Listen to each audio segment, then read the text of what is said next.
show. Grab a drink and get comfortable. The live show is about to start.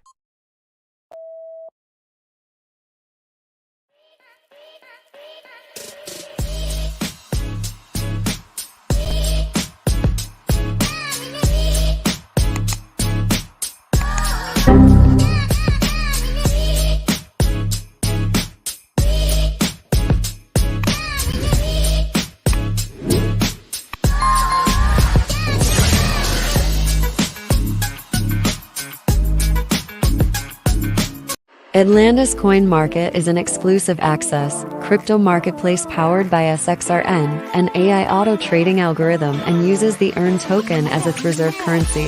ACM provides digital asset yielding and liquidity servicing to quality blockchain-based projects at zero cost.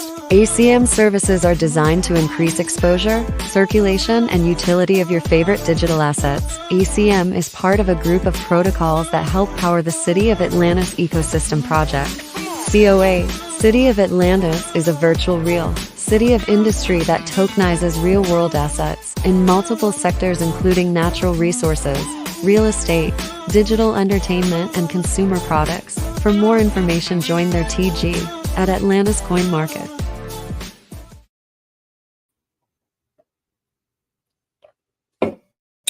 Good day, all. It's just me. So I'll be here chatting with you. Hopefully you'll chat with me in the comment section. If not, I'll probably just be rambling on until Mikey with EARN is going to join us tonight sometime. Hopefully Nadina pops on as well. So how are y'all guys doing? What's up? What's new? AG can't be with us. He's on vacation with his family up in New York. And then Zach is camping in the Grand Canyon. So next week, hopefully we'll have everybody back together and we can share in some of their tales. Hopefully some people will pop in here. I don't really have much to say. Let me see. Let me pull up some charts. Go ahead and do that. Trunk is on a tear today because anybody that's familiar with Elephant Money knows that a vote has passed. If you guys aren't processed, that's what Savannah House is used for. So Savannah House is the DAO governance token. So as votes are put up to be discussed and vote upon, you can use your SVNN tokens to cast your votes. As you can see, volume today, well, you might not be able to see that yet. Hold on, let me share my screen here. All right, I see a couple of you guys in here. Come chat me up. I'm all alone. Ask me some questions. Give me something to talk about. Let's see here. We're going to share my screen, maybe. Let's see here. Also share tab with audio. That's important. That's what I missed last week. So, Mikey just popped on and said he can be on at 8:30 Central Standard Time. I don't know that I can talk for an hour all by myself. Let's see. Maybe if we get the chat going. Can you guys see that? No. Let me see. Where'd we go? Bam. All right. So this is the trunk chart. I don't know if you guys can actually see that very well or not. Can I make it bigger? All right, there we go. So as you can see, trunk, we're traveling along sideways here. That's 65 cents. What it is when we got here to this 60-cent zone, right here is when BT announced that he was going to put another vote up for the DAO. And that vote was to sell $2 million worth of elephant token and put it into the Trump turbine. So when that came out, that caused this spike up. We ran up from 60 cents to about 70, and then we kind of crashed sideways. Oh, no. I'm completely lying to you. This is a 3-minute chart.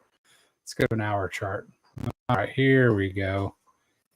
So we were right here when BT announced that. So we went from 47 cents. We shot 63 cents. This was on the news of the vote. So this was all the herd people front running the treasury buy, and then some sellers tried to sell it down, and then the vote got approved right here, and that's when we started creeping up. So this was the first buy. So you can see where BT has been buying. Oh, maybe that wasn't the buy either. This is the first buy. Man, totally leading y'all astray. But he's buying in batches. So what he did is he ran the price all the way to 76, and then people started selling. So what he's doing is he didn't buy it at once. So he didn't dump all 2 million in one shot. So he's giving a chance for people that want to sell, and then he'll run it back up. So I think once we're all done, once the 2 million's in, we'll be over this. I think we'll run up to maybe 90 cents, and then we'll scroll down to 80, and then I think that's where we're going to kind of crab sideways until we get going up to that dollar again. The dollar is going to be a pretty hard fight because that's where a lot of people have bought. Good thing is if you guys are in Trumpet, if you do not know how the Trumpet, what am I trying to say here? Is this how I get it? Nope. Where did my little thingy go? We're back on me again. I was trying to have the screen up. Oh, here it is. Nope, that's small. Jeez. There we go. Hey, fishing for crypto. Good to see you, man. I haven't seen you in a long time. I'm breaking up. Yeah, this internet's not the greatest. It's always when I'm by myself, man. It's always when I'm by myself. I don't know what it is. Let me kill this chart here. I might. My computer's not the greatest. That didn't help. It looks like my internet's bad today. I don't know why. Well, hopefully it's not too bad. What's up, Nathan? Glad you guys could join. Fishing for crypto. Are you catching any good fish up in Alaska there? You guys have any questions? Any comments? Let me go full screen again since I turned that off. Let me close. Let me see what else. I always have to catch it. Oh, you just got to Alaska? What are you fishing for now?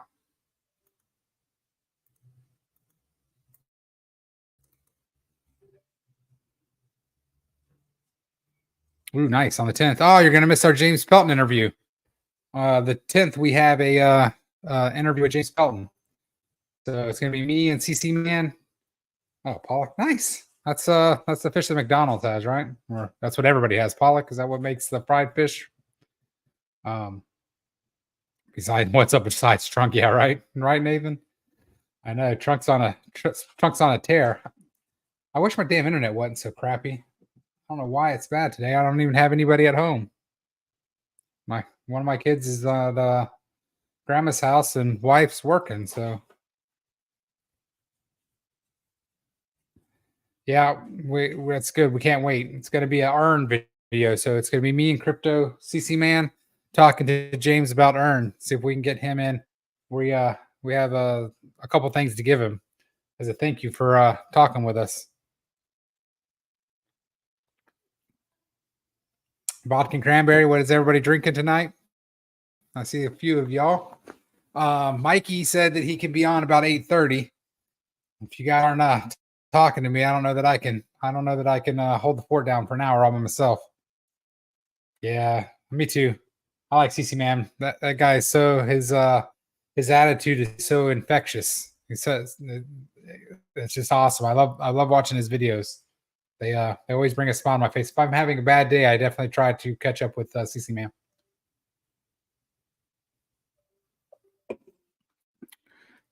Nathan, did you buy any trunk before the run up today? What do you think the target's going to be? I was just noticing there was a little bit of a sell off. It's 4:30 p.m. there. Yeah, it's 7:45 my time. So I should have confirmed when Mikey could get on, and maybe I could have started later. But it is what it is. Hopefully I can stall long enough. But yeah, I was just looking at the charts, Nathan. I don't know if you saw it. I was thinking that might be why my internet was running so slow. But again, if you guys are just joining us, AG is on vacation in New York with his family. His son's in a pretty big tournament up in New York.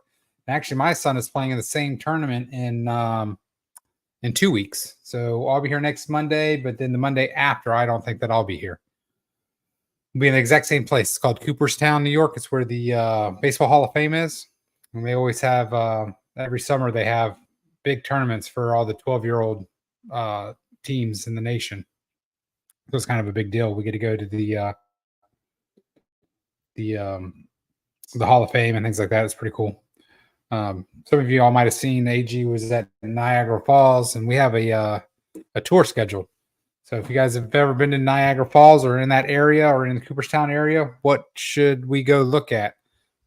Maybe AG's watching and laughing at me. So CC man, do you want to hop on? I'll send you a link. I messaged you earlier, but you didn't get back to me. Let's see. Let me invite. CC, I'm going to send you an invite if you want to pop on and chit chat a little bit.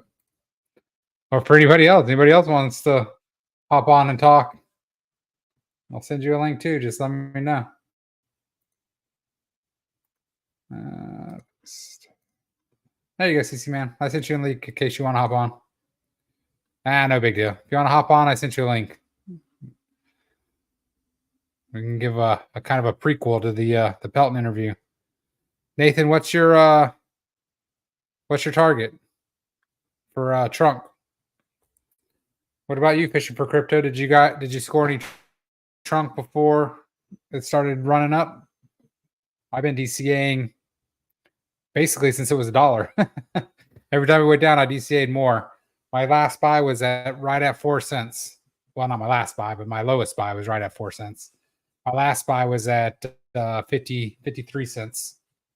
I put another big chunk in at 53 cents. So all of you guys that are concerned with elephant money and it dropping, you guys really need to zoom out. You guys need to look at how all the pieces fit together. Elephant money used to be the primary focus. And when the herd, I don't want to, obviously not blaming everything on the herd, but the herd did sell about 150 trillion elephant since October of last year. So the elephant was kind of dependent. Bertha was buying and Futures was doing everything. X-Fire. I was so close to giving up on trunk, almost sold the whole lot and dumped it at 3 cents. Whew! Man, I bet you're glad you didn't do that. So did you buy any more, or you just held on for dear life? So welcome to join, or glad to see you. I haven't seen you before. Where are you joining us from? Hexfire. Good day, Todd. Hobley got in at 32 cents. Did you get up on? Ooh, nice. Welcome, UK. Todd, did you get in on 32 on the way down or on the way back up? So, are you guys still DCAing or hodling elephant? So yeah, I was trying to get into that. So those of you guys that don't know, elephant used to be not determined, or I don't know the word I'm trying to use. Elephant was the driving force. It was kind of the nucleus of the whole protocol. So Bertha was buying and dumping into elephant. We were trying to supply shock elephant. But when the herd started dumping and it just kept going down, down, down, BT zoomed out and kind of looked at everything and realized that Futures really was kind of the driving force and the linchpin besides the herd. It's what started that printing green candles daily. And then the herd FOMO'd in, and that really launched us up that parabola, right? Launched us up that parabola. And then when we hit our all-time high again, that's when people started selling. And then it was just kind of that cascading thing. Everybody's like, oh, let me get out before the next person or whatnot. But if you zoom out now, Futures is kind of the stepping stone, right? So Futures paying out that 0.5% as long as you're you're keeping up with your decay. I think last I heard yesterday, I think Zach said that decay is 32 days. So as long as you're depositing once a month, you're getting 0.5%. So that's awesome, right? So all this influx. So now we're starting that flywheel, right?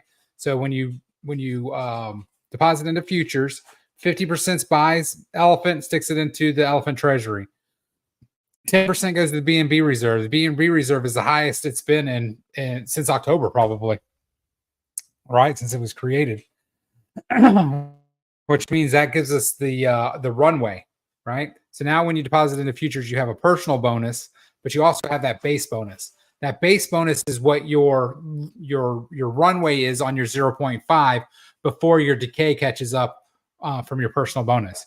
So as long as you're depositing every 30 days, you're getting 0.5% per day. It's so awesome. But anyway, so that starts that flywheel, right? So we have 50% going to the elephant treasury, 10% going to BNB reserve, 10% to the rainy day fund. The rainy day fund was at I think $20,000. So you could withdraw up to $20,000. But remember, the caveat of the rainy day fund is if you withdraw 20,000, it's going to take 40,000 out of your balance. So how much you can take out is 10% of the rainy day fund or 50% of your total deposits, whichever is less. Okay, so if 50% of your total deposits is less than the rainy day, the 10%, you can take out 50%, and that's going to kill your futures account because it's going to take 50% plus 50%. You're now done. Fish cryptos, I agree with you. Futures is pretty damn awesome. If you guys aren't into futures or have any questions, put them in chat. We'll try to get to it. Well, fishing for crypto, hey, don't be so loud. I'm on the internet. Calm it down. The dog's going crazy with her bone. Going crazy. I know. You want to be on the internet? Look. You want to be on the internet? Look. There you are. That's you. That's you.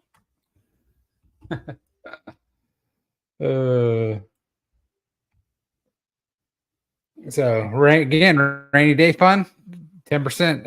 Every deposit is going in rainy day fund. So that's pretty awesome.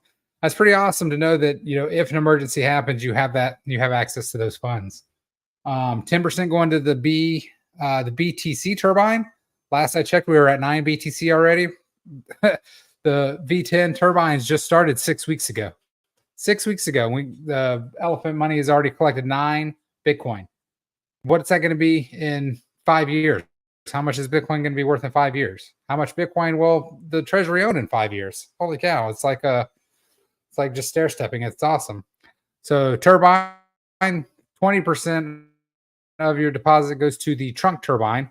What's cool about that is that buys trunk off of the market and stuffs it into the trunk turbine. And what does the trunk turbine do? Its only goal is to buy elephant tokens off the market and stuff them back into the treasury. So 1% APR, which does sound small, but what happens when trunk is $10, right? I mean, right now I think we have like 5 million, or after this new purchase, I think we'll be like 5 million, right? 5 million in there. 5 million times $10. What is that? $500 million. How much is 1% APR? $500 million. A lot. That's what it is. And big thing is it's governance. So it does it every single day. Nothing can stop the turbine, right? So it's 1% APR. 1% APR. The turbine goes up, it buys more elephant. If it goes down, it buys less elephant. It will take a couple weeks, couple months to really get cranking. But when it does, guess what? Once liabilities get a little bit under control, once those turbines get rolling, it starts shoving more and more elephant into the treasury. Well, then the treasury is going to start going up. And once the treasury starts going up again, guess what? Here comes the FOMO. Here comes the herd again. All right. Bam. Next parabola. Bertha will be in control of the next parabola. I can guarantee you that. So.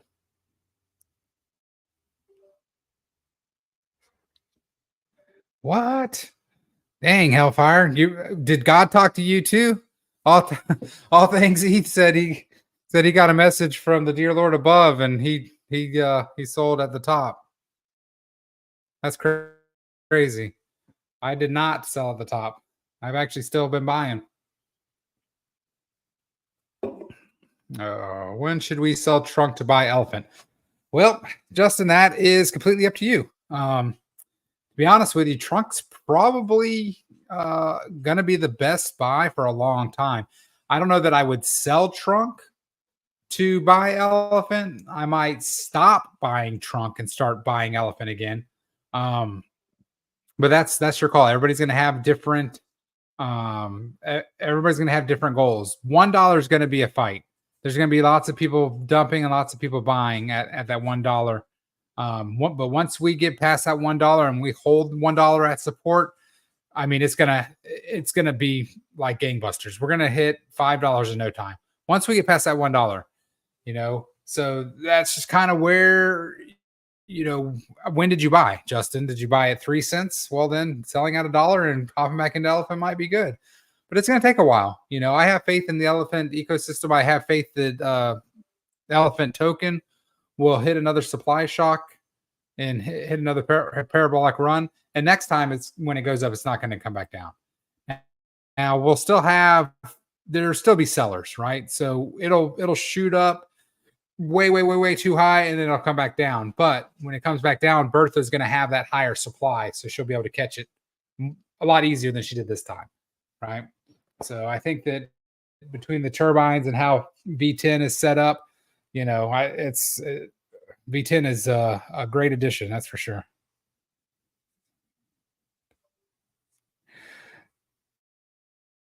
So that's a question that I have for you too, Hex. You said you were heavy into Stampede, but you're still down a bit.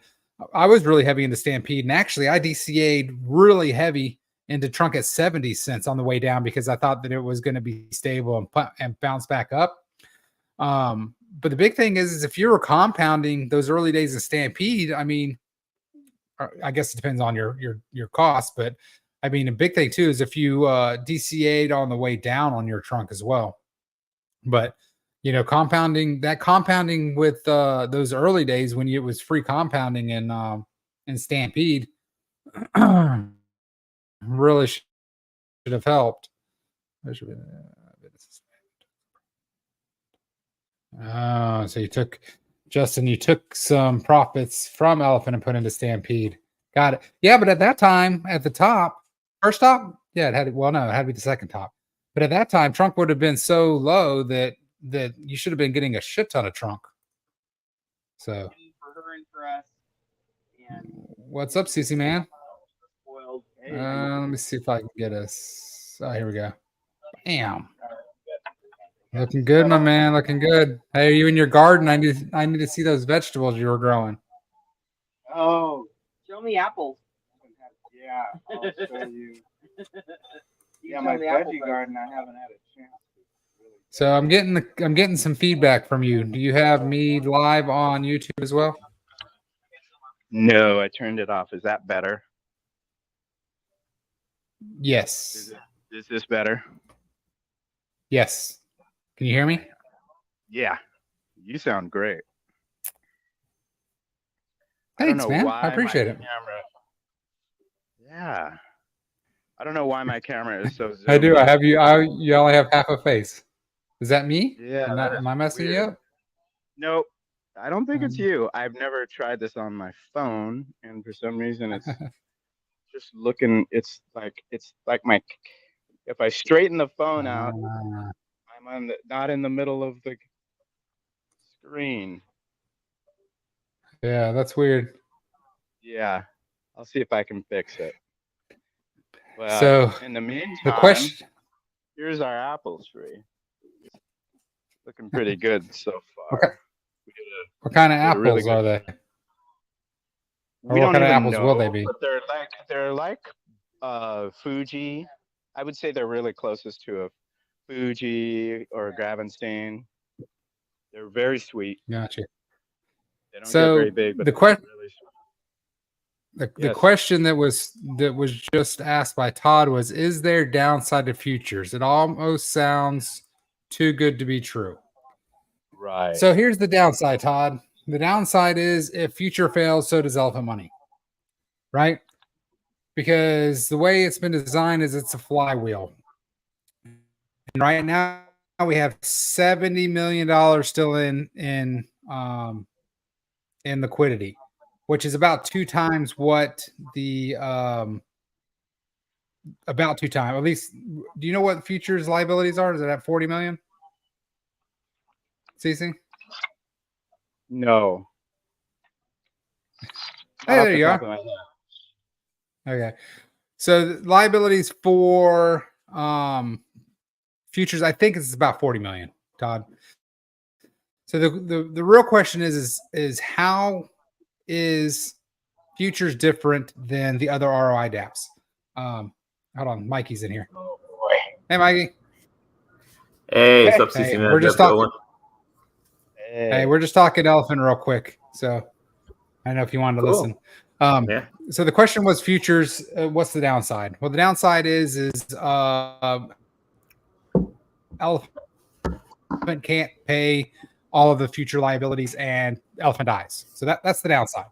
The upside is elephant has $70 million in liquidity. So the liabilities for futures right now is about 40 million. So if everybody stopped depositing right now and just started withdrawing, elephant could still pay, right? Because what is the differences between elephant and the other ROI dApps for futures is if you only claim, it deducts from your balance, therefore lowering the liabilities, right? So to compound, you have to deposit. And when you deposit, that starts the flywheel. If you're withdrawing and that's all you're doing is withdrawing, well, that lowers your total deposits and lowers the liabilities for the system. Also, if you're only withdrawing, your base rate's going to fall down to the base rate, and so it'll take the longer time period. So, at this point, we have, I'm guessing, 2 years worth of runway, right? So in the next 2 years, is Bitcoin going to go up since the protocol now owns 9 Bitcoin? Is Trump going to go up? It appears so, right? We've gone from 3 cents to 75 cents in the span of 6 weeks. So all the trunk that the turbine bought at 3 cents is up, what, 15x? Somewhere around there? 20x, 22x? So let's see here. Let's see if I can try to catch up. So I put most of what recently sold trunk in futures. I sold 9 days from the elephant top. If you can believe that, I've still got 85% of my original trunk, but I'm so close to RI. Well, hang in there, man. Hold your trunk. Is it in trumpet? If you're just holding trunk and it's a long time hold, it definitely should be in trumpet. Let's see here. I'm not counting my dashboard futures and trumpet with BT, if you know. Well, everybody has their personal opinions about BT. I personally think that Elephant Money is his legacy. So if it fails, so does he. I agree. Cool. And so just to add, Mike, I'm glad you came. What's that? What's that? Well, just to add my own see if I can. My own personal opinion on that is, I have a friend who says all the time, actions speak louder than words. And so what I experience with what BT actually does, to me, completely drowns out people who project, and I'm not making this as a direct comment toward what was just said. I'm speaking about some other people sometimes who get on a YouTube video and they'll say, "Well, BT is going to dump on your head," or this or that. What BT has done in the 2 years that I've been involved in Elephant speaks much, much louder than those words, and that's simply because of the actions that he's taken to make this a sustainable situation are always on time. They're always on par with folks being able to continue to hold, to feel comfortable holding. No one has ever actually lost any of their tokens. Yeah, value's been lost, but this is crypto, right? Folks that were upset about Trump losing peg and all of that, but they never lost a single chunk token. What BT has done with all the versions of futures has done wonders toward making it sustainable. And when I started in crypto, it was the era of the ROI DApp, and there were never times of connecting with the devs and being able to look at the tokenomics. And it was always a situation where people could hyper compound. And if you got in early, you could make money. But if you got in late, you were exit liquidity. Futures is very, very different than that. So any of us who've experienced the ROI dApps, we can look at it through that lens.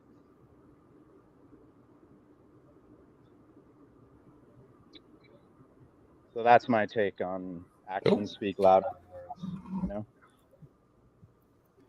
Yeah, The other piece I mean, of he's a polarizing character. Well, yeah, and people who are super geniuses tend to have opinions, and they have intense personalities. But the other thing, though, is there are a lot of us who listen to everything he has to say. We'll be on live chats, and I hear his heart, and I hear his character, and I hear he wears his heart out on his sleeve. I mean, he shares about his struggles with, being single and having his daughters. He doesn't do that to, curry our favor or anything like that. He just, he shares, hey, when I had a little baby and I was holding $1 Bitcoin, I wish I could talk to that former self and say, don't sell it, those kind of things. He shares the mistakes he's made in the past. He even told us if he did elephant again, there are things that he knows he would do differently as far as pre-funding the liquidity or things like that. But man, if you're an innovator, you don't know how things are going to go until you set it up and run it, and then you learn, and then you work on it again and set it up and run. That's what any inventor. I love watching invention shows or shows about NASA. How many tests? For example, the Mars rover and the team that had to figure out how to land that thing on Mars. The different kinds of materials that they had to go through to try to even come up with some tests. It just went on. That kind of thing lasts for years trying to figure that out. Testing and testing and testing until they could figure out a way that a balloon would blow up and allow the rover to land without exploding and destroying it. But that's what being an innovator is all about. So the thing is that most of those people, we're not listening to them talk and share their lives and all of that kind of stuff. So it's really easy to be critical of public figures. I mean, let's face it. You're a sports fan and you watch the chats and everything. I know you had to go through. You're a Denver fan, Auwyne? You're wearing your Denver hat. My Yes, goodness. sir. Do or die. Russell Wilson shows up on the scene, and people, how much were people freaking out when that wasn't going well? and Nate. Listen, And I was super excited for Russell Wilson. Over his skis. How much were people freaking out and ripping on him? That's the way people are. I'm an Oregon Duck fan, been that way my whole life, and we lose to Washington because our coach is aggressive and he takes a couple of, he goes for it on fourth down. Oh my goodness, people were just like, Dan Lanning, I can't believe it. Well, do you work 120 hours a week taking care of these football players and in the top 10 in the nation? No, you don't.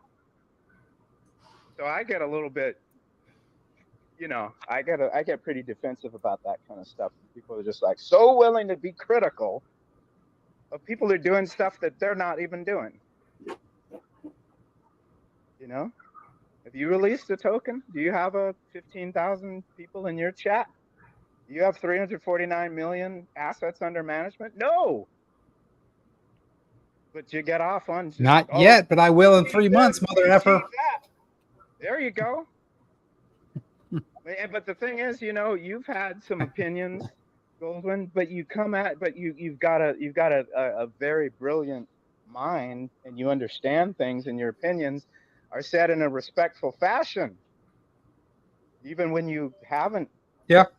Agreed with BT. You say it in a way that it's constructive. I respect that. Yeah, I mean, that's different than just being just one thing. up. Yeah, one thing that I can always say for BT is, I feel like I have seen his vision, and the ways that we could get there, and that was brilliant. How BT has carried himself. Yeah, it's kind of on that bipolar, and I'm not trying to judge or anything. If maybe he does have that, I'm definitely not saying he does. But I get it. It's live by the sword, die by the sword kind of thing, right? Well, yeah, I've spent, years of my life teaching in schools, working with kids, being a counselor. I've had, and I grew up with 2 teachers. I'm a musician. When you're a musician, you relate to your fellow bandmates really well. You learn to relate to your fellow bandmates really well, or people won't hire you to be in bands. People are like, this guy's a big mouth. He's a fathead. I don't want him in the band with us, so you're not going to get hired. You got to be a decent human being. And so I've, there are things that are said, or the ways that they're said, that would not be my way of relating to my people. And so I get what you're saying. It gets pretty fiery. And I think a lot of it is that, when he's saying you guys got scared October 3rd, blah, blah, blah. Well, there's 100 people in the chat.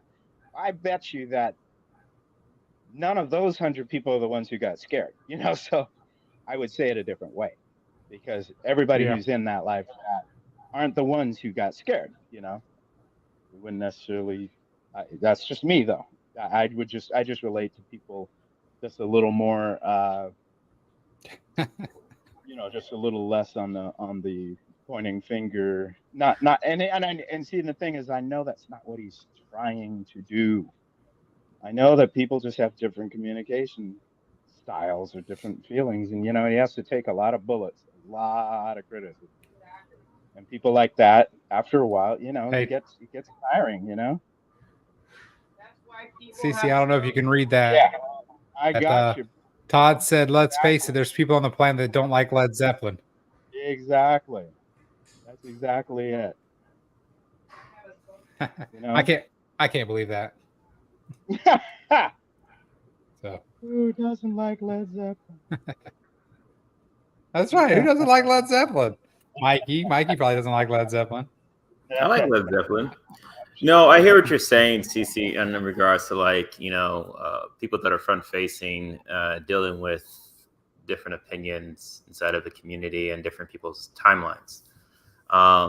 Everyone that invests in the project has their own personal timeline, and when they want or need something to go up, which may or may not work with the protocol. It could actually be damaging to the protocol if it happens too quickly, just to satisfy an individual or a group of individuals that have a need on a timeline that just unfortunately doesn't make sense. I see this all the time.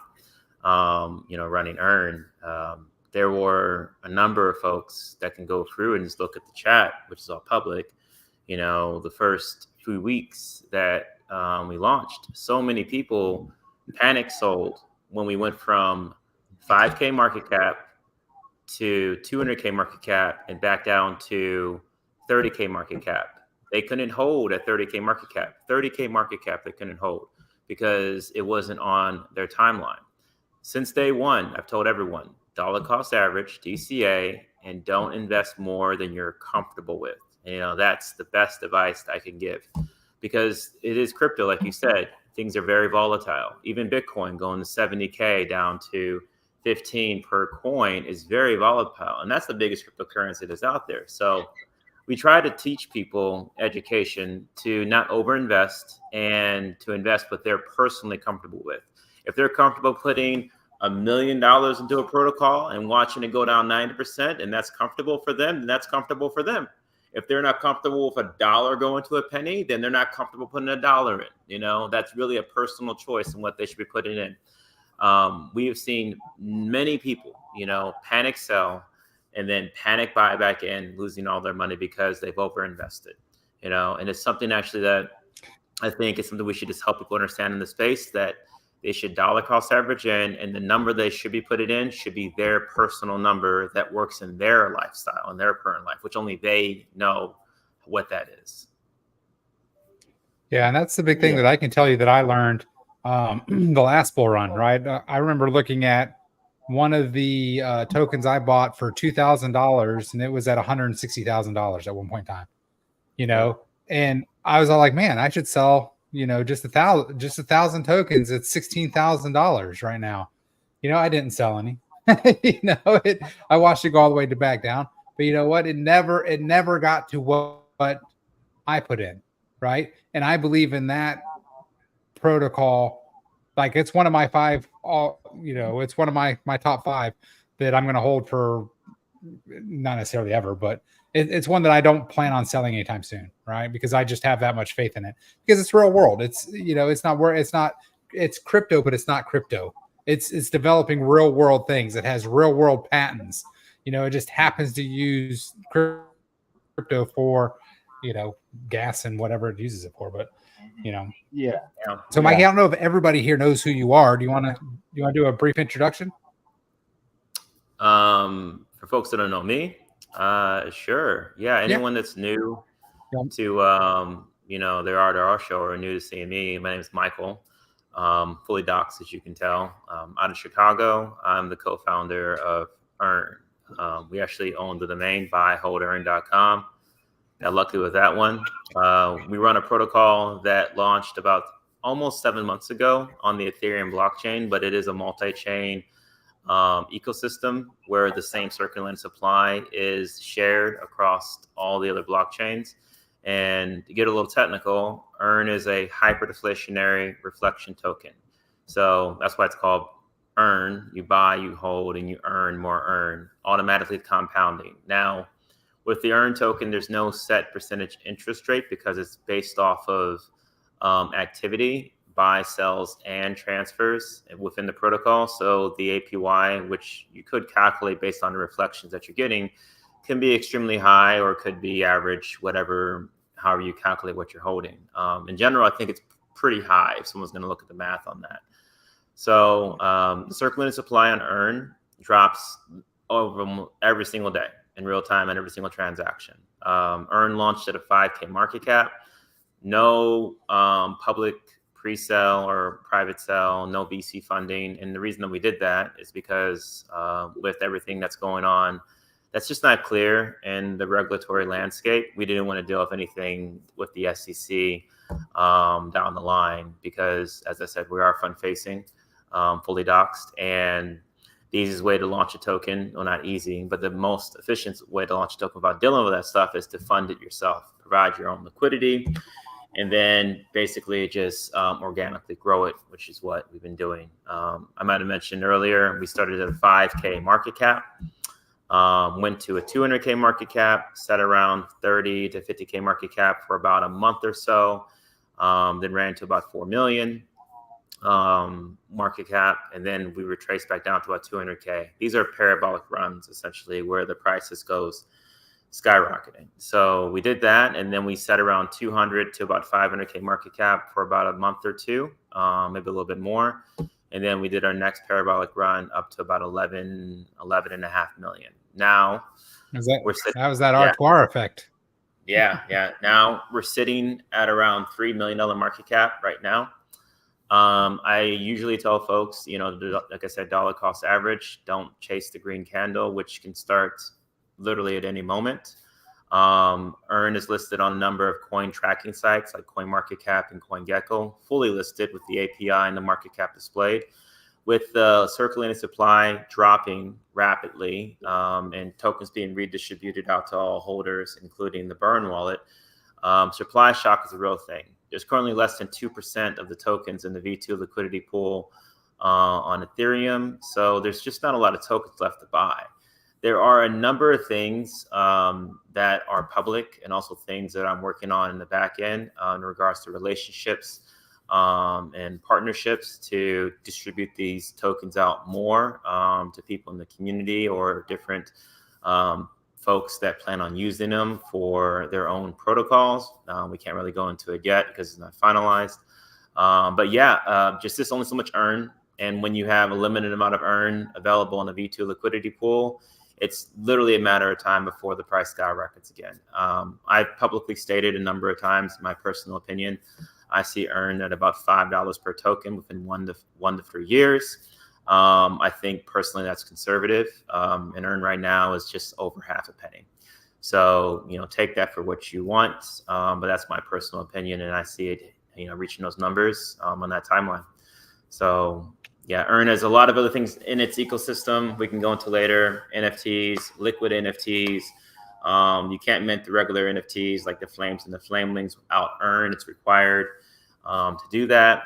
And yeah, if you guys don't know too, like I said, I'm the co-founder of this project. My wife, which is currently putting her son to bed, is the lead developer of the project. She manages the bots, she manages the website, the Web3 integration so you can go mint the NFTs, the reflection tracker, and all the other development that takes place in the protocol. Since we're public facing, we get to entertain crypto events. We just got back from Consensus 2024, which was amazing in my opinion. Made a lot of cool connections, met a lot of people in the space, really bullish convention. Something like 15 to 20,000 people there. A lot of people we connected with, even in our private groups and communities, hadn't seen before in person. So that was a very exciting time to do all that. You got to get out there and connect with people in the IRL. If you're doxxed, that is, you can do that. But yeah, it's an amazing time to do that. We're probably also going to be at the Bitcoin convention coming up in July.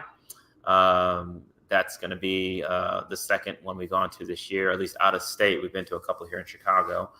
But yeah, that's general stuff about the protocol. I'm super bullish on it. I try to tell people not to, throw all their money at it, really quickly, even though I do see, my vision on where it's going long term, which is something around 2,000 something X's, not percentages, X's. In a couple of years. So, this dollar cost average and just, enjoy the ride. Don't freak out and start over investing when the green candle spikes up crazy like it did last time.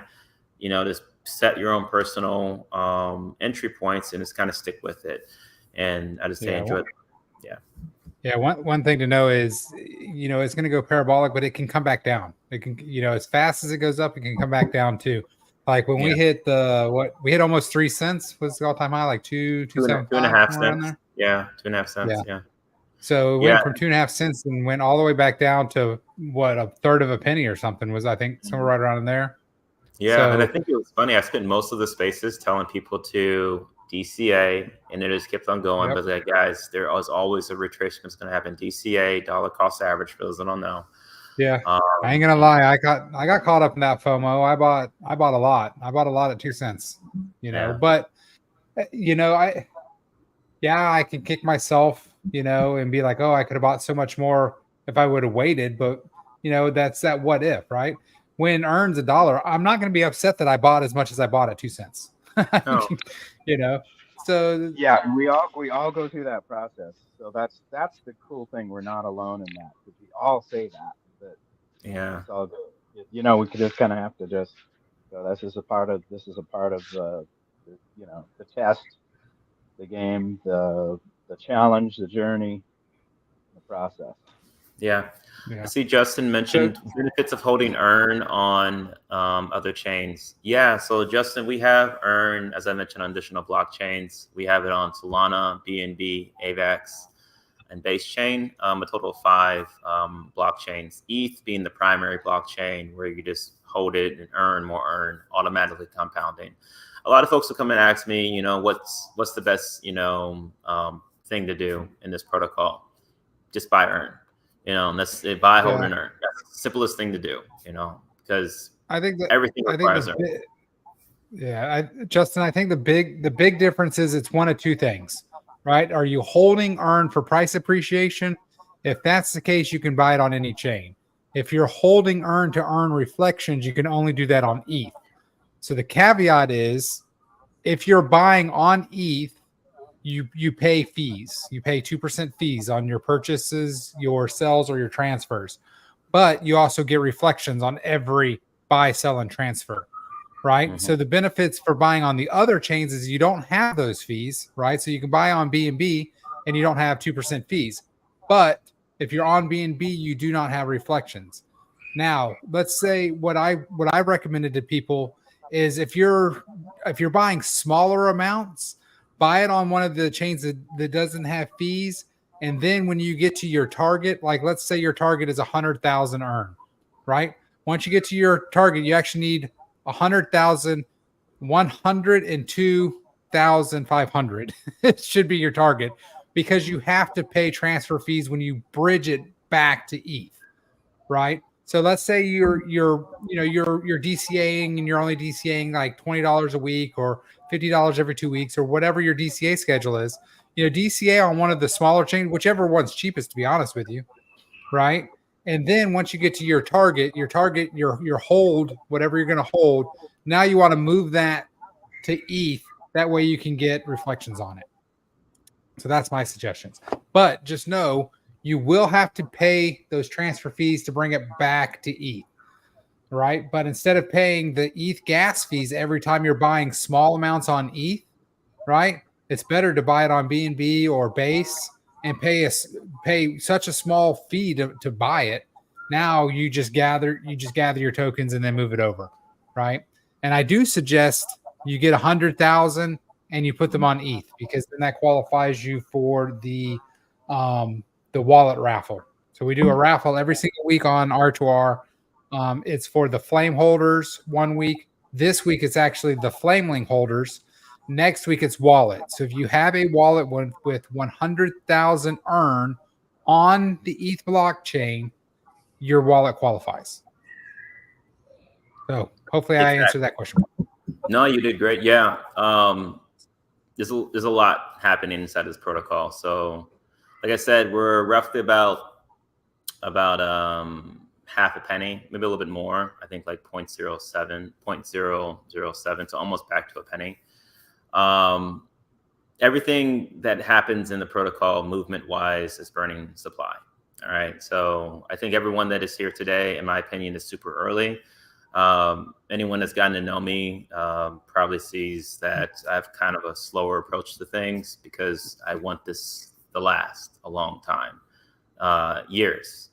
There's a lot that is being worked on in the background in regards to relationships. There's currently 3 protocols. I can't mention 2 of them that we're currently going to tie earn into for like treasury or reward systems. These are different people. Yeah. I know a treasury that just bought 2 million. Yeah. So again, there's only so much earn out there.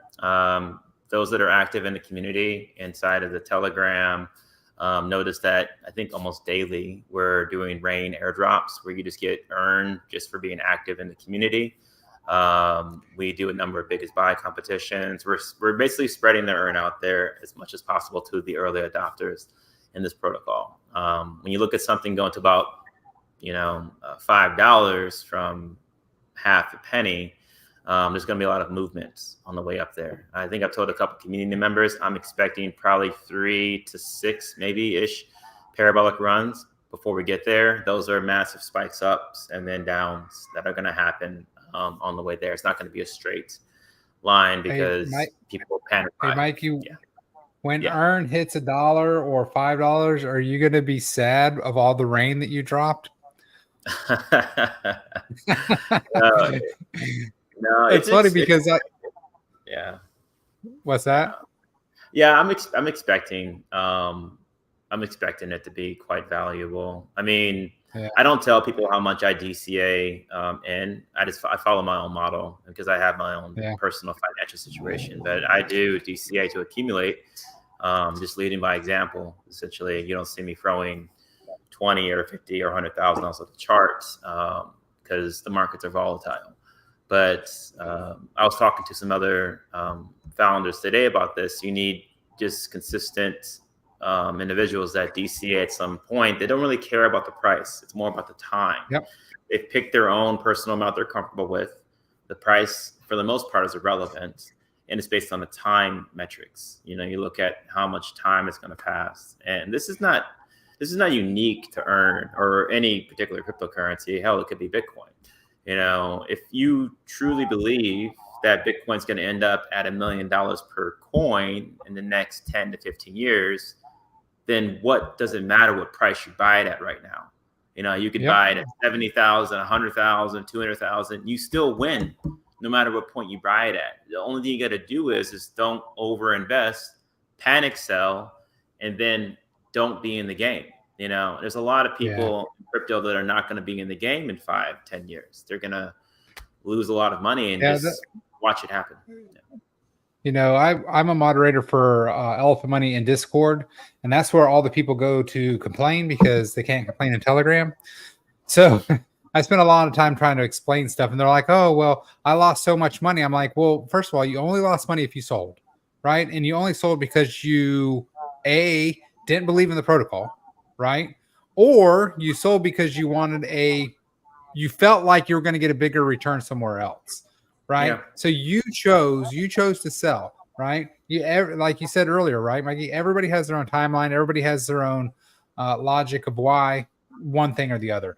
And you said you're one of the only devs that I've ever talked to that tell people don't go crazy, just DCA. We don't need, we're not asking you just put all your money into the protocol. DCA when you want to, make a goal. It's going to go up. It's going to go down, right? And I wanted to answer the question real quick. Fishing for Crypto said, I'm curious if the reflections are deposited somewhere where I need to retrieve them or they automatically deposited in your earn account. The answer to that is they in real time show up on your ledger or wherever you're holding your earn. So you don't have to do anything. Yeah, there's no transaction history. The way it works, which is pretty cool, is that there's a hidden ledger on the blockchain. So every single time there is a transaction that occurs, there is a 2% fee on that transaction, buy, sell, or transfer.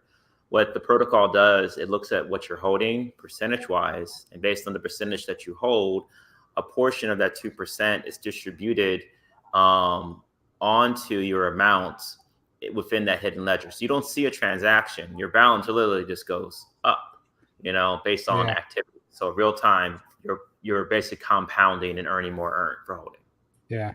So it doesn't necessarily work this way, but if it's easier to comprehend, whenever I was talking to Dina about it, is if you think about it, the transaction fee comes in and it gets burnt. It's then minted in your wallet.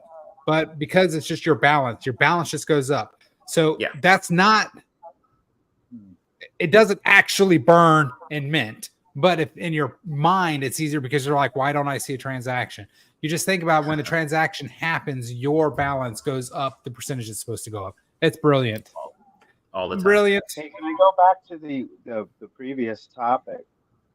And that is when I first started, learning about investing in crypto, my only way to learn was to get on YouTube and try to find a few folks who I felt were teaching things, and one of the very first people I started watching is a woman who goes by the name Crypto Casey.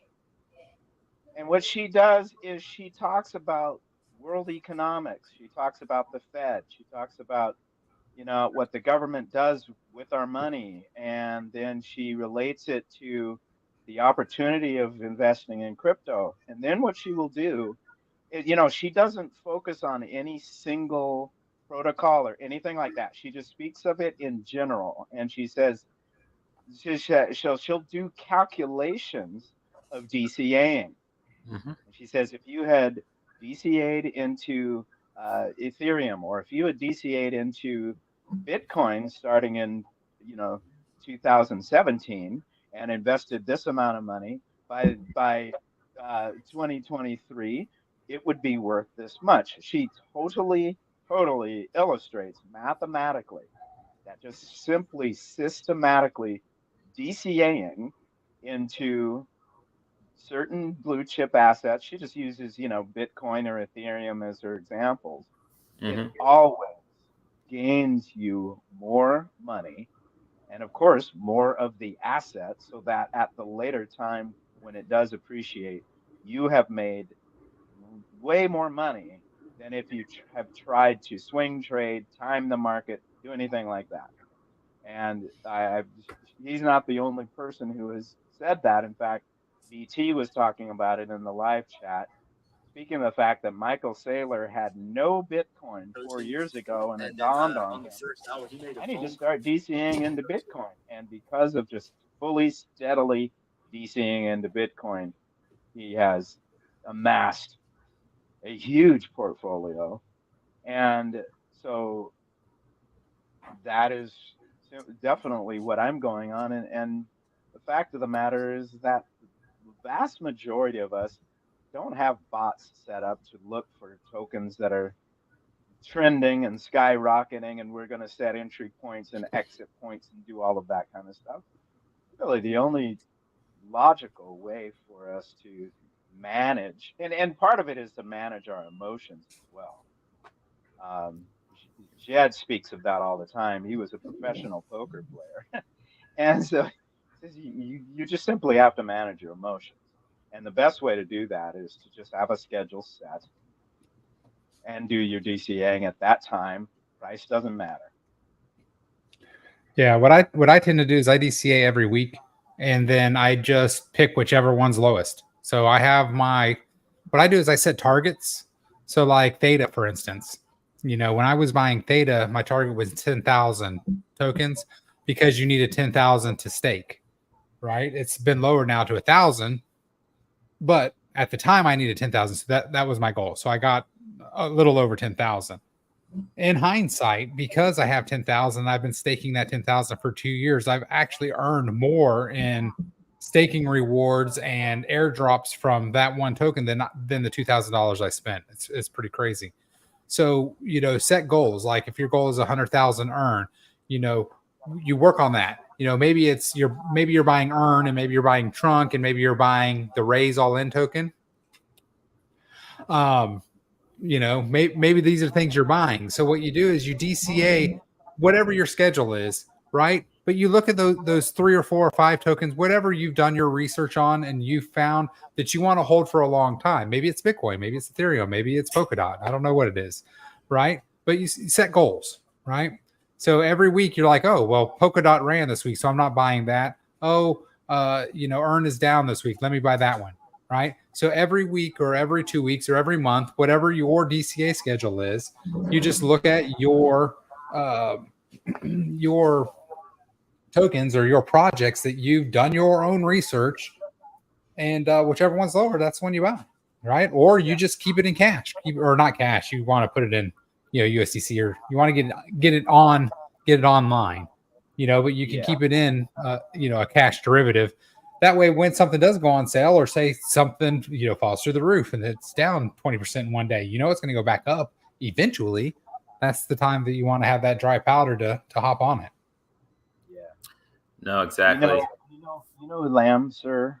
He writes Medium articles, and he's an Elephant Yes. Bunny. Well, I find it so interesting when he writes articles and he talks about what he invested in this or that. It's like $39, Yeah. $68, right? And you're like, whoa, that's not a lot of money. But what's really pretty cool about it is that that's the budget that some people have.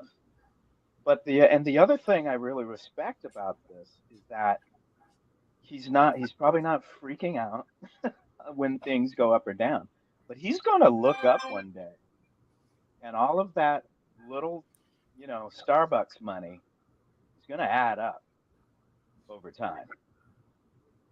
So I think that I think he's playing it really smart. He's not overextending himself. He's not having to lose sleep at night, but he's making decisions based on, you know, uh, making wise choices. And he's going to look up and he's going to have himself a very nice, fat little portfolio, right? That's what I think. Man, the big thing is this. He's not always swinging for the fence, and you know what? That's where like we have a college baseball team here in U of O, and like let's say high school, youth baseball. The coaches have to tell the players, put the ball in play and get on base. That's how we're going to score. And then you need to knock. And then he tells the next batter, you got to knock. Just put rather than strike out, put that ball in play. And we need to advance the next. Let's advance. That's how you score. That's how you win in this game. It's not always triples and home runs. It's not all the flash that are going to do it. Same goes for basketball. One of my favorite analysts. He's mainly a football guy, but then when it shifts over and you start looking at basketball, one of the things that he says is that certain players get a lot of attention. Those players don't ever take their teams deep into the playoffs because they get hurt. Because they're playing above the rim all the time. Guys who are explosive like Ja Morant and Mikey. He played for Chicago, but he got hurt a lot. Shoot, I can't think of his name, but great athlete. Guys who are above the rim, Russell Westbrook, all of that. People like it. They sell a lot of T-shirts, but they don't get their teams deep into the. Oh, lost you. Oh, audio's out. Yeah. Hey, we lost you, CC. We lost you. Oh, wait. No. Hey, you muted yourself. Can you hear us? You muted yourself. Oh, he knows. So, Mikey, what's give us some alpha from Consistus, man. Who was the favorite person you met that you maybe didn't know? I mean, we met several fairly large influencers, talked with a number of different companies in regards to building out our protocol. A lot. It's a lot that's coming together. Some of you guys that are in the Well group have noticed that the number of individuals that have been joining are either influencers, they're project leads, they're developers, KOLs. There's a lot of connections that are being made right now. Hey, what's KOL mean? A key opinion leader. So someone that has, an influencer, but it's more someone that actually supposedly is supposed to be more involved in the project to bring in more longer term investors. So there's a lot happening. I don't want to give too much away because I don't want to start a run because I want people to dollar cost average in. But people ask me oh wait, what's the bullish thing that's going to happen right now? I'm like, just DCA in. Don't panic buy. Don't throw $50,000 or $100,000 at the chart right now. Just dollar cost average in, and just stay tuned for news. I mean, some folks know about, things we're working on with, getting earned on credit cards, earned as a reserve currency for different protocols. There's a lot of relationships that are being made. So folks that don't even really know, earn has been very grassroots, word of mouth, spaces, just talking to people. We really haven't even tapped in with an influencer of 50, 100,000 followers. We haven't even done that at all. I've not even really wanted to do that, to be honest. I really want people that get in to take their time, the dollar cost average, and get settled in, because when people, in my opinion, rush to buy in, things get crazy, really quickly. So you can see this is like entering a private cell, essentially, that you're able to get in right now while things are fairly low, because there's a lot happening with the protocol in regards to the different chains, liquidity, the NFTs, IRL events. We're meeting a lot of people that, like what they're seeing. And I'm not the only one that believes that this thing is very undervalued. But again, when I say stuff like that, don't rush and go buy up more than you can afford to lose, because there is volatility that occurs in any protocol. So Well, just take your time. people need to realize because we're so early, people do have a lot of tokens, right? And so because people have a lot of tokens, they're going to have a different price point to sell at than you might or I might, so when the chart does go back up or whatever, if they what's great about supply shock is also what is a hindrance to supply shock, right? Because as we go up that parabola, every buy makes you go up the parabola faster, right? But once we get up and we're vertical, now a sell brings you down that parabola a lot faster too. And what happens is, because people don't do the research and they don't understand that, because one sell, if they market dump on it, it could bring it down, then they panic sell, right? As you're saying, don't put so much money in that you're going to freak out and crash the chart more, right? Yeah. When you buy long term, have set goals like, okay, my goal is I'm going to sell 1,000 earn when it hits a penny, right? Or whatever, or I'm going to sell 1,000 earn when it hits $1, or 98 cents or whatever. These are the kind of goals that you want to set for yourself. You don't want to be like, oh my gosh, if the price drops 10%, I'm going to dump my entire bag, because A, you're going to lose a lot of money in slippage. B, I'm going to get your reflections because I'm not dumping when it drops, Yeah, and I was going to mention too, most people you don't really technically even need to sell on the chart. The way we've configured this protocol is that Uniswap, I'm going to get a little technical. Uniswap v3 doesn't support tax tokens. You can't create single-sided liquidity on Uniswap v3. But Earn is a multi-chain protocol that exists on different blockchains with 0 tax, AVAX, Base, BNB. You can't do V3. You can't do V3 on Solana, but that's a different situation entirely.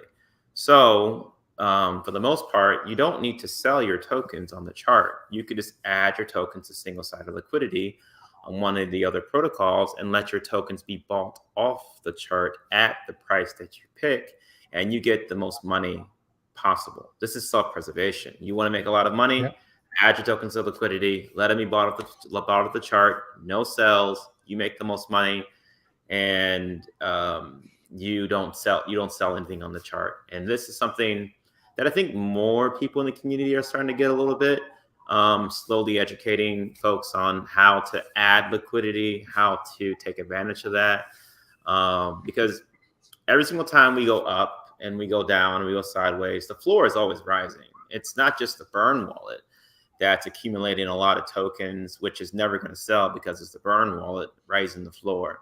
It's also all the individuals that have higher price targets of like 50 cents, $1, $5, like me, that are also accumulating tokens that are not selling at these lower points. So that's why by the time we get back to our new all-time high, it's going to be interesting math to look at.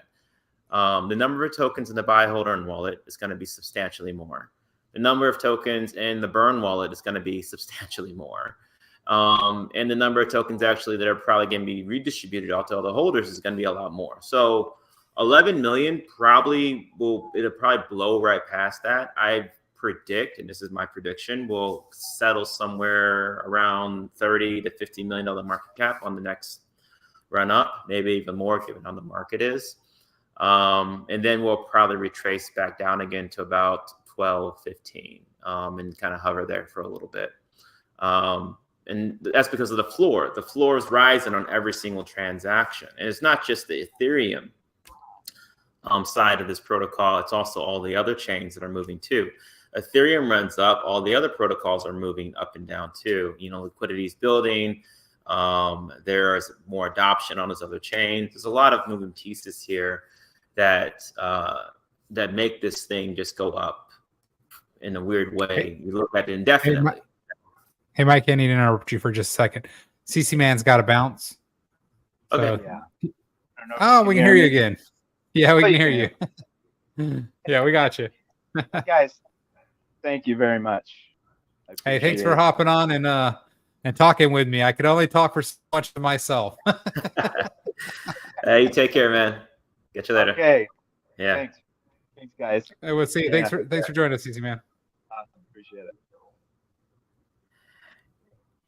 Yeah. So when I say it does sound odd to say something that's designed to go up, but it is. It's just the math on it. You have a wallet that's accumulating, basically a buyer. That's the burn wallet. Then you also have all the other holders that are also accumulated in every single buy and sell. And then you have, the other protocols, the other blockchains that have different pegs, different cryptocurrencies that fluctuate at different rates, which means that there's always an incentive to move from one chain to another to take advantage of arbitrage, which again burns more tokens, raising the floor indefinitely. The only way, in my opinion, and anyone feel free to correct me if I'm wrong, that this thing stops is if cryptocurrency itself stops moving, essentially.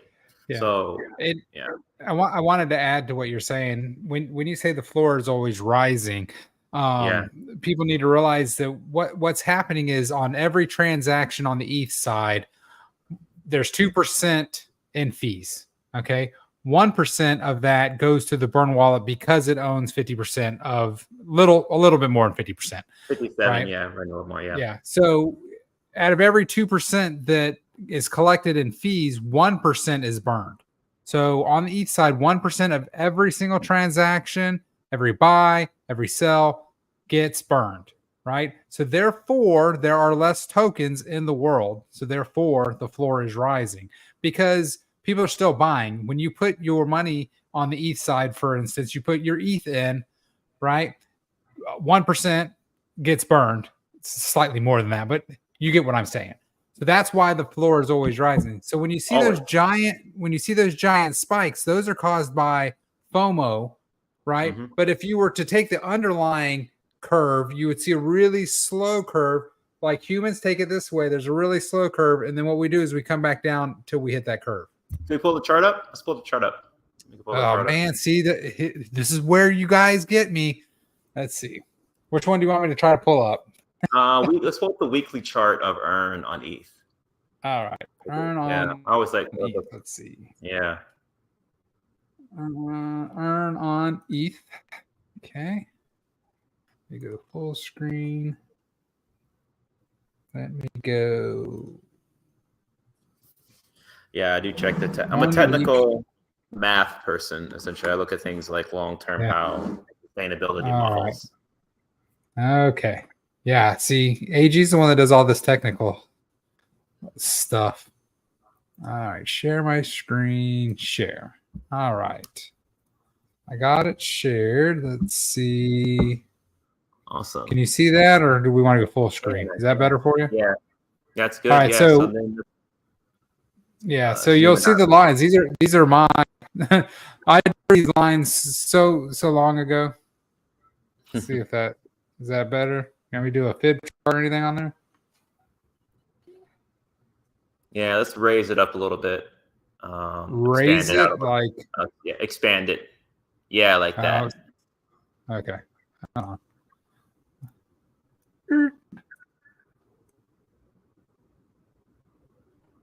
Yeah, that's good. Yeah. So you actually see this line that I drew. That's probably better. There you go. Yeah. So there is a period of time after every single run where we go into an accumulation consolidation phase. That's when, like you said, 1%, a little bit more, is being redistributed back out to the burn wallet, and the other one's going out to all holders in the protocol. So during that time, it's like a coil that is winding up, and eventually there is going to be a pop where that coil unwinds, and then you have a massive explosion upwards. And there's a number of reasons why this happens. In my opinion, you have all the coin tracking sites that monitor price, and they rank your project visibility based on price change inside of a certain time period.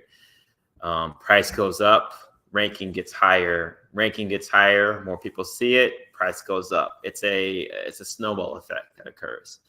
And this is something actually that can happen at any moment. We could wake up tomorrow and we could be at 15 million. You know, it doesn't take much for it to occur. But one thing that I have noticed in this space is that the longer that this accumulation consolidation range goes on, the more tightened this coil is, the bigger the parabolic explosion is.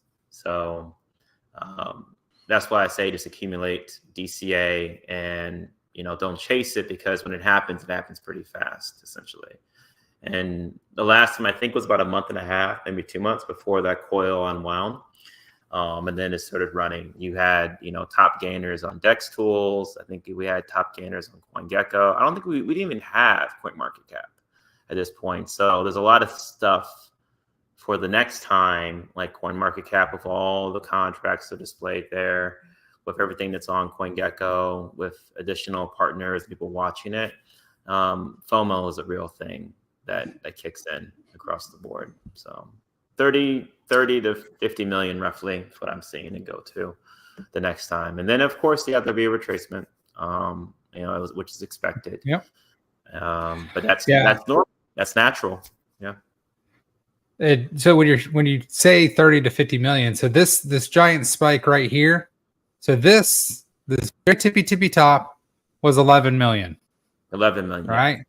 Mm-hmm. Right. So so the audience, just to put that into perspective, this is 2.5 cents was 11 million. So let's call it 10 million, right? 2.5 cents is 10 million. So at 30 million, that means we're at 7.5 cents, right? And so at 50 million, we would be at like 15 cents, 12.5 to 15 cents. Yeah. Mm-hmm. That right there is like a 10, 20, a 20x from now. 20x, yeah. Right now. So, you know, and that can happen in the next, you know, 2 months, 3 months.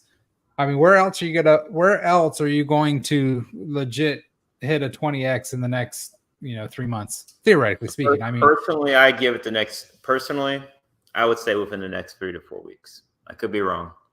Wait, what? I would think probably you said weeks? I would say probably within the next 3 to 4 weeks. Just looking at what, you know, conversations that I'm having, folks that are looking to get in, protocols that are looking to partner up, integrations that are taking place, the overall market conditions. Yeah, I would say between 3 to 4 weeks. Again, I could be wrong. It could be sooner. It could be later. But like I said, these don't give you much of a warning. Don't be mass buying in at 20 million and wishing you would have got in at 3 million. You know, that's I was definitely a victim of my FOMO. I bought right here. Hold on, let me show you. See this from here to here? That was my buy. Yeah, there's going to be a lot that buying at 20, 30 million, and you're like, God damn, I wish I'd have bought in at 3, you know, or 4. I'm like, yeah, well, yeah. I mean, every time the price went down, we try to tell people to DCA, right? When it was that point. And it was so funny. Like, I expected so many. We talked about this before with you guys. When we got back down to that half a penny, you know, and we dropped down to 0.3 of a penny, I expected NFTs to start minting. Isn't it wild? And they really didn't. The NFT mint, yeah, it works the way Nadina mentioned this too. The way the NFT minting works when it gets wild. This is actually backwards in my opinion, but it's interesting how it works. Is that every time we have a spike, the first time we went to 4 million, we minted the most NFTs. Then we went to 11 million, we minted the most NFTs. For some reason, most folks in the community mint the NFTs when they're the most expensive, not when they're cheap to mint. You know, it's a little bit backwards in general. So probably when we're at 30, 50 million, the flames will probably all mint out, or maybe the flamelings will get closer to being minted out. I Well, think it's awareness. I hope the flames mint out. They could mint out at 50 million. They could. There's a lot more awareness. There's a lot more money moving around when this occurs. And I assume we're going to see a lot of NFT minting around that range. I mean, I'll just say it. We're talking to some people that specialize in NFT marketing that are looking to push these out in the very near future. So there's a lot that's happening with that, but it's just, I don't want to nothing's a terrible rush. I keep telling everyone, and they ask, what should we do? Just DCA, wait for it to happen. The markets are heating up. We're seeing some ETH projects start to cook up a little bit. A lot of money has been over in Solana and Base and some of these other plays, and some things have taken off dramatically. I mean, Brett, I think, went to 1.2 billion. We've seen a couple other projects, go up to a couple 100 million. Hash AI went to 180 million, now sitting about 100 million. I mean, this stuff happens really fast. All it takes is one or two individuals that have a little bit of push to say, yep, look at this, buy this. And then things get weird really quickly, faster than most people think. And we're also, in the main pool is ETH. So we're tied to ETH as well. So if ETH was to take off and double over the next, month, same thing. I mean, if ETH doubles, we double, right? Yeah. ETH goes to 20,000. There doesn't need to be even one buy on the chart. Not one buy. ETH goes to 20,000. EARN is going to explode in price because ETH is pegged. EARN is pegged to ETH. So fishing for cryptos, to answer your question, yes. So those are the people that don't know, there's 3 total NFT collections. The first 2 are the Flame and the Flamelings. Okay, the Flame and the Flamelings have bounties on them. They have different colors. You have a white, a blue, a yellow, a red, and a Nova. Right? Each of them have different bounties. Well, white does not have a bounty. So if you have a blue, a yellow, a red, or a Nova, there's a bounty. Okay. The caveat is that bounty is not paid until it's minted out. Why? To encourage people to buy more NFTs, right? Very smart thinking there.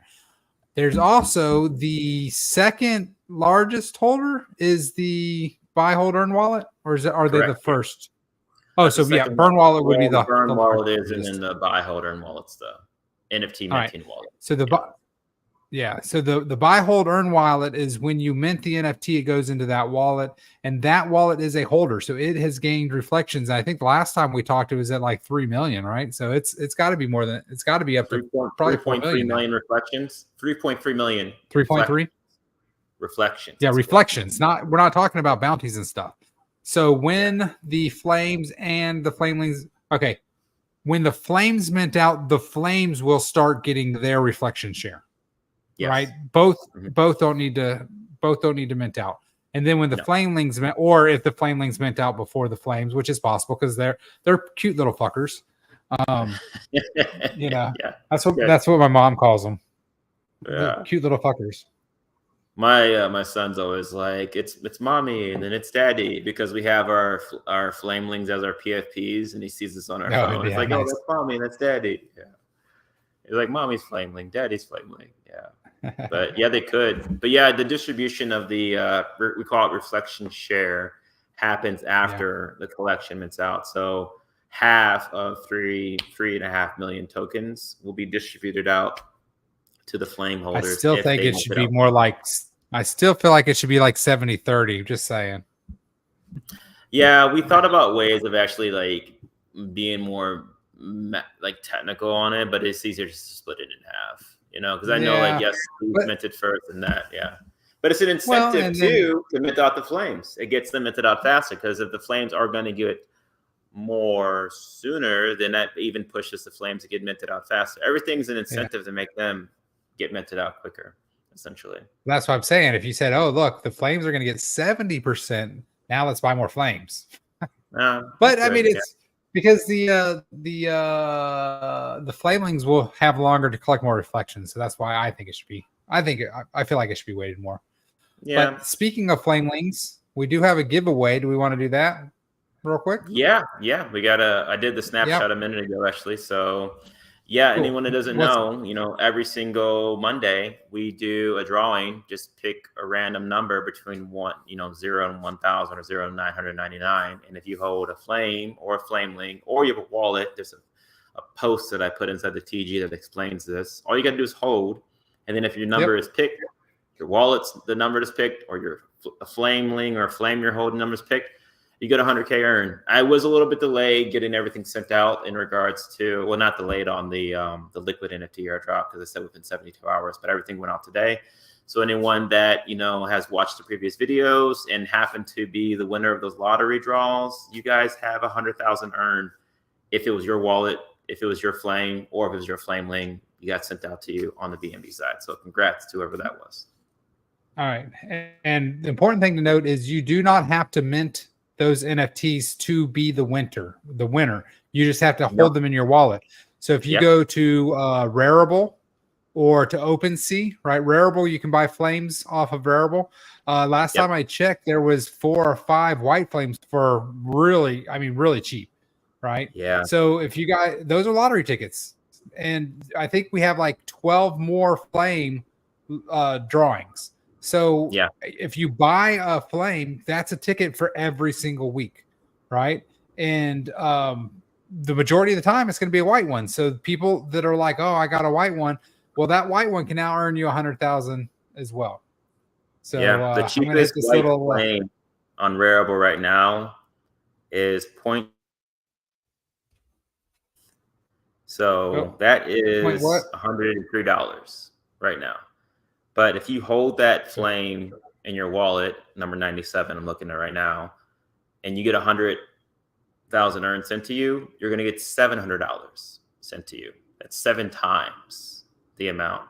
So we talk about this stuff, let you guys all know how it works. People are holding a white flame or a white flame ling, and we've done it. We've seen them get 100,000 earned, or just having a wallet split up. Have minimum 100K earned in it. So there's multiple ways to earn. If you're holding one, it's a ticket. So we're gonna draw a number. I'm gonna hit this. Thingy real quick.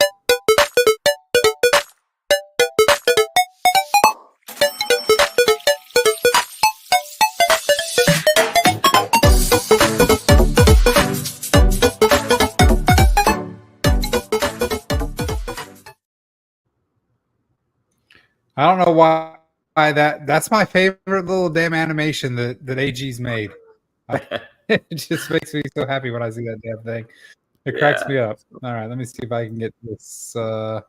There we go. Can we see that? Let me see. 287. So 0 to 287 is our target. Ready? Yep. All right, everything is good.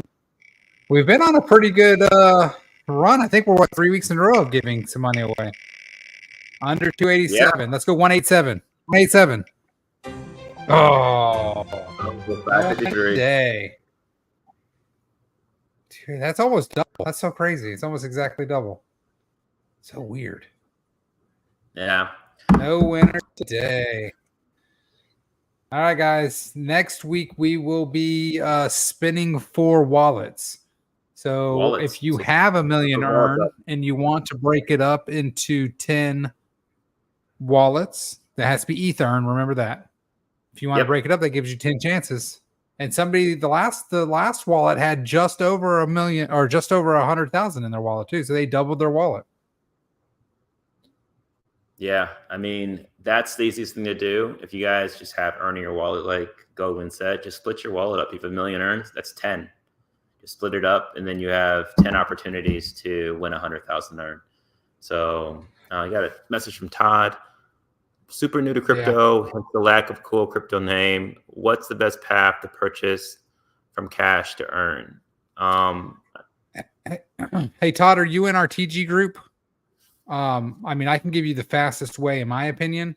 And Mikey can give you the fastest way. But if you can reach out to me through DMs on TG or Discord, if you're on Discord, I could try to help you walk you through that. But the fastest way, you're not on TG. All right. So the fastest way, in my opinion, Do you use Binance.us? So the fastest way and the most reasonably priced, you can do it a couple different ways. All right, the fastest way would be to buy off a Cash App, buy Bitcoin off a Cash App, and use Change Now to change it to whatever chain you want to do. If you're going to buy a lot, okay, Trust Wallet's fine. Can you buy BNB on Trust Wallet? Oh, you can buy ETH on Trust Wallet, right? You can buy ETH on Trust Wallet, yeah. I just deleted my Trust Wallet. My friend Felicity just utilized MetaMask to purchase quite a substantial amount utilizing that. But your bank sometimes a little bit of a pain. You might use to check that out. But yeah, once you start getting in. ETH, okay. All right, so Todd, if you can buy ETH on Trust Wallet, if you can get ETH into your Trust Wallet, the easiest way to do is go to Uniswap through your Trust Wallet app, and you can directly buy earn off of Uniswap with ETH. And then that's good because then you'll get reflections, and then you don't have to do anything. Once you buy it, you just leave it in your wallet and you earn reflections. So if you know how to get ETH into your Trust Wallet, that's the easiest way. But you can probably reach out to me on YouTube as well. I think that can we talk on YouTube? Are you on Twitter or any of those other Discord, Twitter, TG? You could just drop them. I would just drop them the TG link to the R2R group. I think he said he's not on TG. Oh, or Twitter? Yeah. X. Twitter. X. But yeah, if you know how to get ETH into your Trust Wallet, the easiest way would be just go to Uniswap through your Trust Wallet, or you can go to Uniswap. PSA, Todd, especially since you're new, be careful if you are Googling like Trust Wallet or Change Now or things like that, or Uniswap.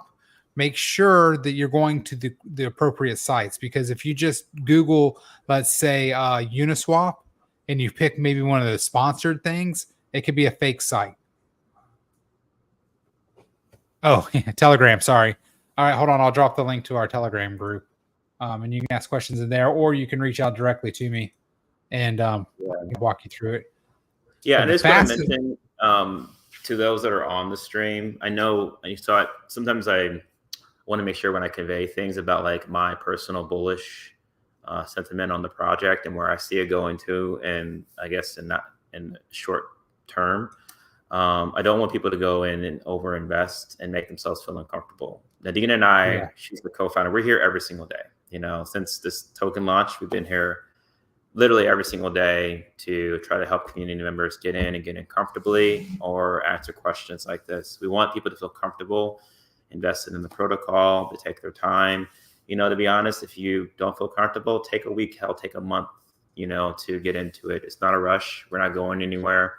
We'll still be here. So just take your time. Well, and the biggest thing too, is, if you're planning on, let's say you do your own research and you do want to put a lot in, it's not good to put it all in such a hurry, because what will happen is you'll drive the price way up. And then one of the old school people that are looking at, we hit their pricing, they'll drive it right back down on you.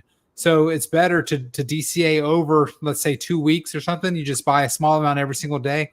And what that does is that allows the price to go up organically. Once it gets to that level, maybe someone drops it down on you, and then you can buy at a lower level. So over over that span of 2 weeks or a month, you're going to get more tokens. And that's true for any project, not just Earn. I think right now, the most anyone should put in per buy is roughly about $10,000. You shouldn't put in more than $10,000 per buy right now. Yeah. That changes as we get the protocol gets bigger. You can do $50,000, $100,000 buys, but right now, if you're going to go buy in, you should do 10,000 and then maybe wait a few hours. Hell, wait a day or two, and then do it again. And then do it again. Yeah. Give it some time. 10. And that also depends on what chain you're using, because the big liquidity is on ETH. So if you're going to drop 10 grand, you definitely want to do that on the ETH side. Plus, you want to do it on ETH because you get reflections, right? So if you're holding a lot of earn tokens, it really should be on the ETH side.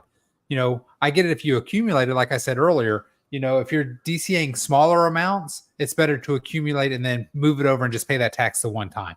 Because remember, you're gonna pay that 2% tax to go back to ETH. But it's better than paying the ETH gas fees every time on a smaller amount. No, absolutely. Nice. Well, welcome to have you there, Mr. Todd. Yeah. So if it's very small amounts, I suggest Base or BNB. I like BNB, but Base I'm starting to have a new respect for Base because the fees are super low on Base. Holy cow. But you can always DCA those small amounts every time. And then once you get to whatever I said your level, then you can move it over. Look at that, the brains and the beauty of the protocol. That's hard to have such a good partner, Mikey. Yeah, so anyone that's new to the stream, go. Yeah, so this is Nadina, my wife, and also the lead tech developer of the protocol. So Earn, everything you guys see, like the website, the NFTs, the minting sites, this has all been developed by her. I might have mentioned earlier, I'm more of the operations co-founder of the project. We talk about a lot of math stuff together about how we make this as sustainable long-term as possible, and just, brainstorm, how we make this work. Michael talks to the people. I talk to the people. So Nadina, what did you like about consensus? Whew.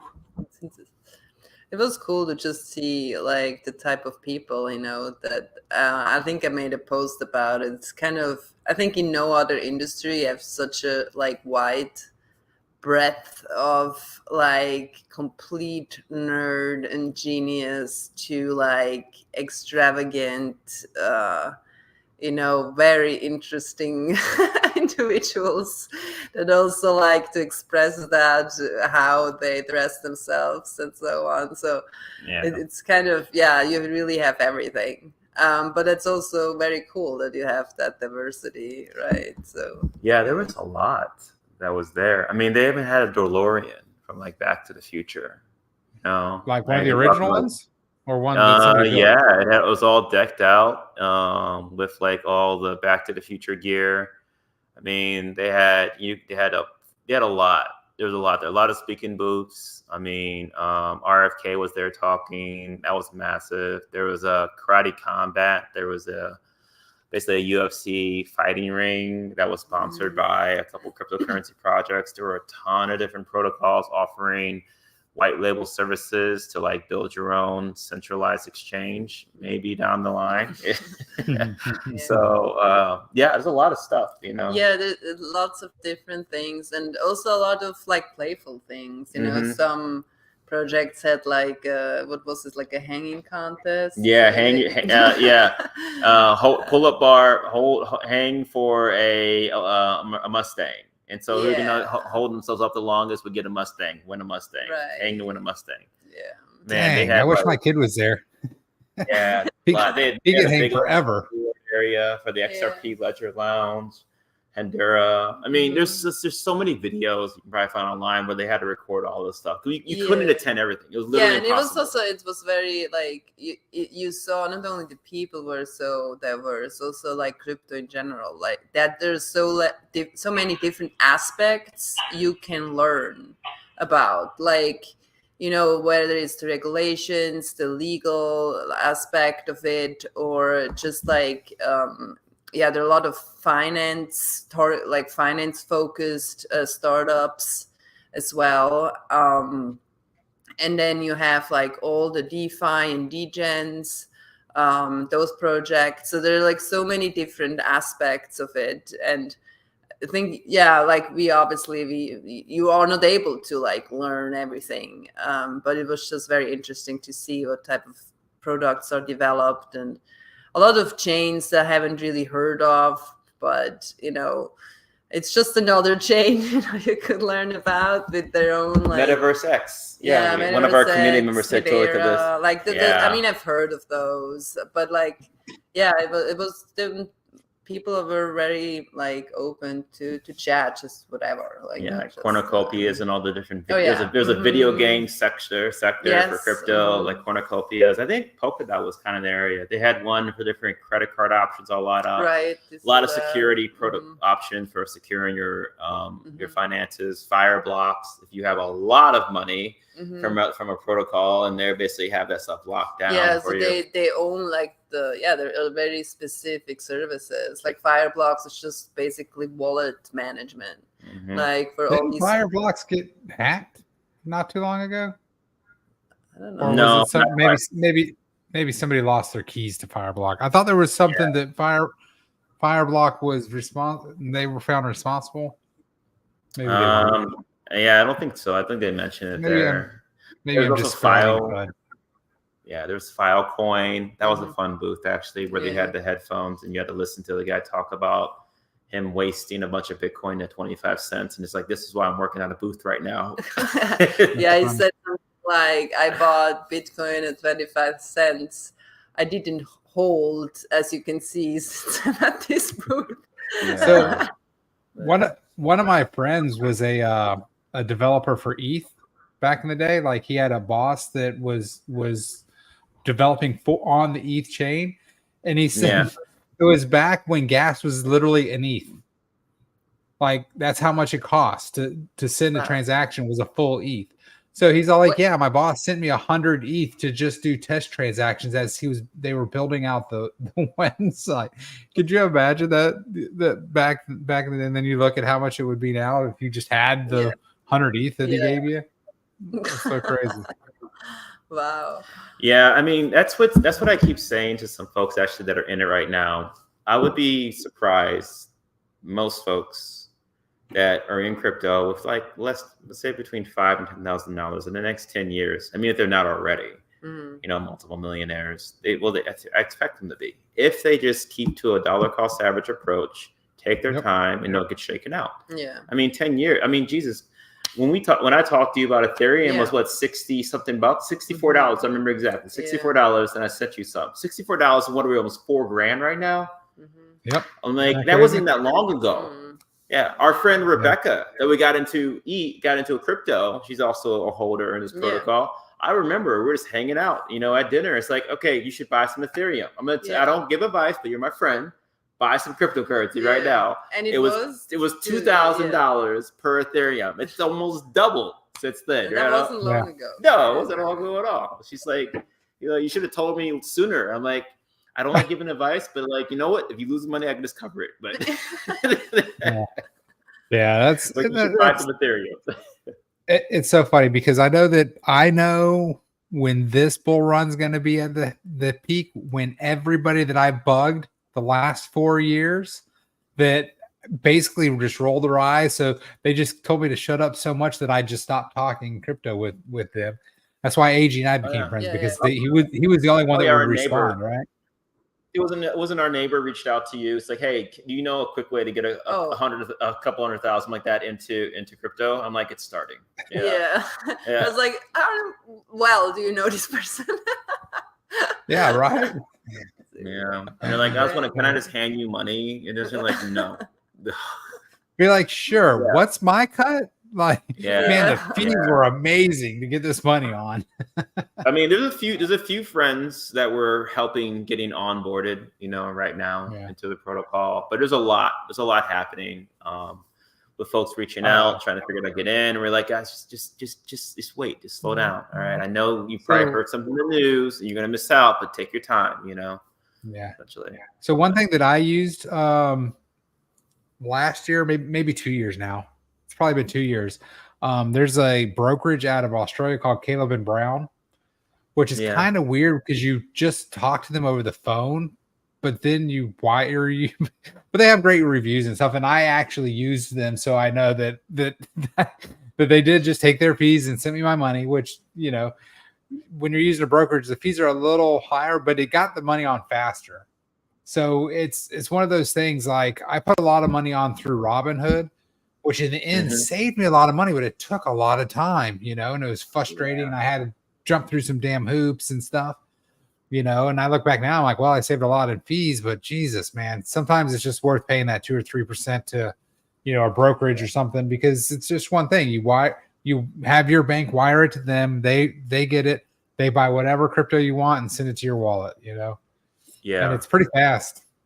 So yeah, and kind of when, I was talking to some other guys in the space. I mean, we haven't added money into crypto in a while, because once you're in it and you get enough, you can kind of, it's just sustainable. You can just be kind of in it essentially. Yeah. And so then you look at different off-ramp options if you can't pay for something with cryptocurrency. But in general, once you get really into it, you can kind of just stay inside of it, and definitely you don't really need to, I'll say personally, I don't personally keep a lot of US dollars, because I believe in hyperinflation and I don't like what's happening out there. Tinfoil hat, I can put that on right now and talk about all my issues with the government. But I feel they like monitor a these lot lines. of money should be in crypto or sustainable assets that will last a long time, not losing 10-15% of your money in a bank account. But anyway, that's my son.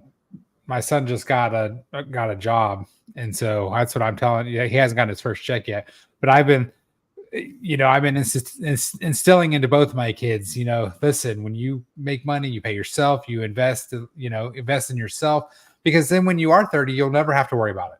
I said, if you start setting aside, and you're never going to miss that money. That's, especially for them who, they're so young, they don't need that damn money. I mean, obviously the one is saving for a car, but yeah, I mean, they should just buy Ethereum, right now, or something. It doesn't have to be like any particular cryptocurrency. You can just buy Bitcoin. Bitcoin 20x in 10 years. I think personally, easily earn in 10 years. It won't be 20. I'd probably be 5,000, 10,000 next, something like that in 10 years. I mean, who knows? I mean, if it's tied to Ethereum, so Ethereum is going to go up dramatically. Yeah. And so even if there's not one more damn buy on Earn today, Earn will still probably be between 200 and 500x in 10 years. Well, maybe not that much. But if just I think ETH alone. Ethereum might not. Yeah. You don't think Ethereum may be of 200x in 10 years? Yeah, that's a lot. I mean, Bitcoin goes to $1 million 10 years. That's True. 20x. Yeah, but yeah. So I'm saying, but I don't 10 think times that. No. Well, because remember, ETH, when we got into it, was $60. And you got into it. Yeah. I mean, Rebecca, in less than a few months, it's already 2x. But the more money that flows in, the harder it is to move. So it will slow down over time. I do think Bitcoin is $1 million, which is 20x ish. Maybe I'm completely wrong, because I saw once an analysis where they looked at what the adoption curve is, and right now the estimate is, given that many people have multiple wallets and some wallets are abandoned and whatever, probably 1% of the world population owns crypto. Usually when you have it's like very small amount. And usually when you have a new technology being adopted, it peaks around like 80%. Like when you look at the internet, the mobile phone, and all that. And so the numbers are insane. That estimation was like Bitcoin is going by 2050. I think the estimation was it's at $10 million per coin. I'm going to be really pissed at Celsius in 2050 then. Yeah. I mean, it's just, I guess you got to pick your price targets, are you looking to make like 100 million, $500 million? I mean, what's the number you're looking at? That's why sometimes it's what's the number? I mean, you talk about tinfoil hat though, we're talking in US dollars. At some point in time, it's going to flip to something else, right? It's going to flip to XRP, or something's going to become the world currency. Is it going to be Bitcoin? So everything's going to be priced in Satoshis? I mean, yeah, exactly. There's only 21 million. There's only 21 million Bitcoin, but there's 21 quadrillion Satoshis. So I mean, that's what I'm talking about in dollars in 10 years. I expect because the dollar's losing what 10 to 15%. Oh my God, it's bananas. It's gonna get worse. So A question is, like probably the next 10, 20 years, not much will change how the governments operate, I think. Which means we're still losing 10 to 15% but per maybe year. in like 30 to 50 years, the world might look completely different, because at some point that in the US is going to blow up in their faces. First of all, let's not talk 30, 50 years, because 50 years, whew, I won't need money anyway in 50 years. Yeah. In 30 years, I could probably still enjoy it, but it's like that funny post that Big Kid put inside of the TG. It's like, wow, I retired. I made enough money to finally retire at 87 to live 10 minutes. 97 to enjoy 10 minutes of life, something like that. Well, that's what they said. That's what the joke is, right? The U.S. government convinced everybody to work 40 years to retire, and then so you can enjoy the last 10 years of your life. Yeah, one thing I found in building in this space is that at least personally, when you get to a point where you don't really need to do it for like you don't really do it actually to make money. You want to do it because you want to build something, then you find that you still want to do something. It's not about the money, and that sounds weird to say that, but like you're more into this for the technology and learning and building. And I like to set goals, and it's a challenge to make it go to a certain point. I was talking to someone today about a project. It was Caesar. He said he's put in, he has a protocol, read them all. Yeah. And I think it's about a $2 million market cap, but he's put into that project, publicly said this, over $350,000. And just buying up that token. Why the hell is that token only a $2 million market cap, but he's bought up $350,000 into it? And that's because the money's rotating in and out. There's no, I think there's no value capture that's happening there. And so I like looking at how things work and how they fall apart and how things can last. And I think a lot of people in the space will do that more down the line. I mean, I think a lot of people are looking to just make a certain financial situation become better. But I mean, when you're in crypto, it is kind of for the technology and the adoption and building and understanding everything that's out there. It's fun, to learn and create stuff, But I think a lot of it is short-term financial incentives. I mean, that's why Solana is so big right now. Yeah. Because everything's like, I need money right now today. But yeah.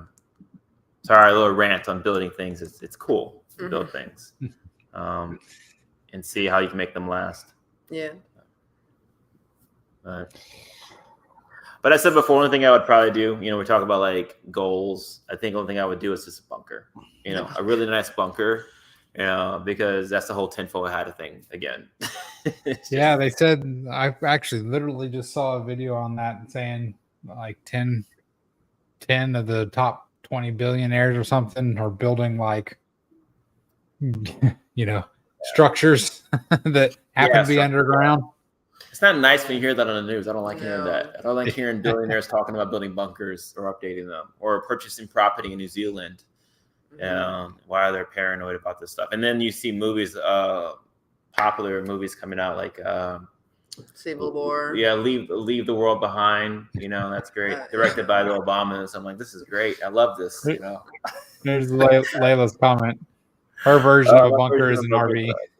Yeah. I agree, Layla. That's probably going to be my version. My version is just get out of the U.S. and go to an island somewhere. That's my version. Yeah. South Africa. I mean, I suppose that's a really good place to be. And if the world kind of falls apart, So, but yeah, then crypto and money doesn't really matter that much. You have to have that set before that all occurs. So, but cool. So what's next for Earn that you're allowed to tell us, since we can't tell us about the secret stuff? Yeah. So, like I tell everyone, just accumulate as much as you can comfortably. There are things in the works. Can't really mention specific timelines. At least things that I haven't said already. I've already talked about things with my crypto checkout, the integration. cool. Yeah, that's going to be really Yeah, that's cool. pretty cool. Several blockchains, so you can purchase, stuff with it. It was cool hanging out with a couple other founders in a consensus. Most people know about Earn's going to be on a credit card with Ultimo. So you can just, load it up and go buy a cup of coffee with it. That's going to be really cool. There's a couple other protocols that are going to be utilizing Earn for actual Race. Yeah, as well as another one I talked to. Yeah, the poker. Well, the poker platform, and then the other guy I talked to this weekend. Yeah. That's going to be using it for an actual reserve currency, but I Oh, just can't. yeah. I can't go into the details on that yet. But that's super cool.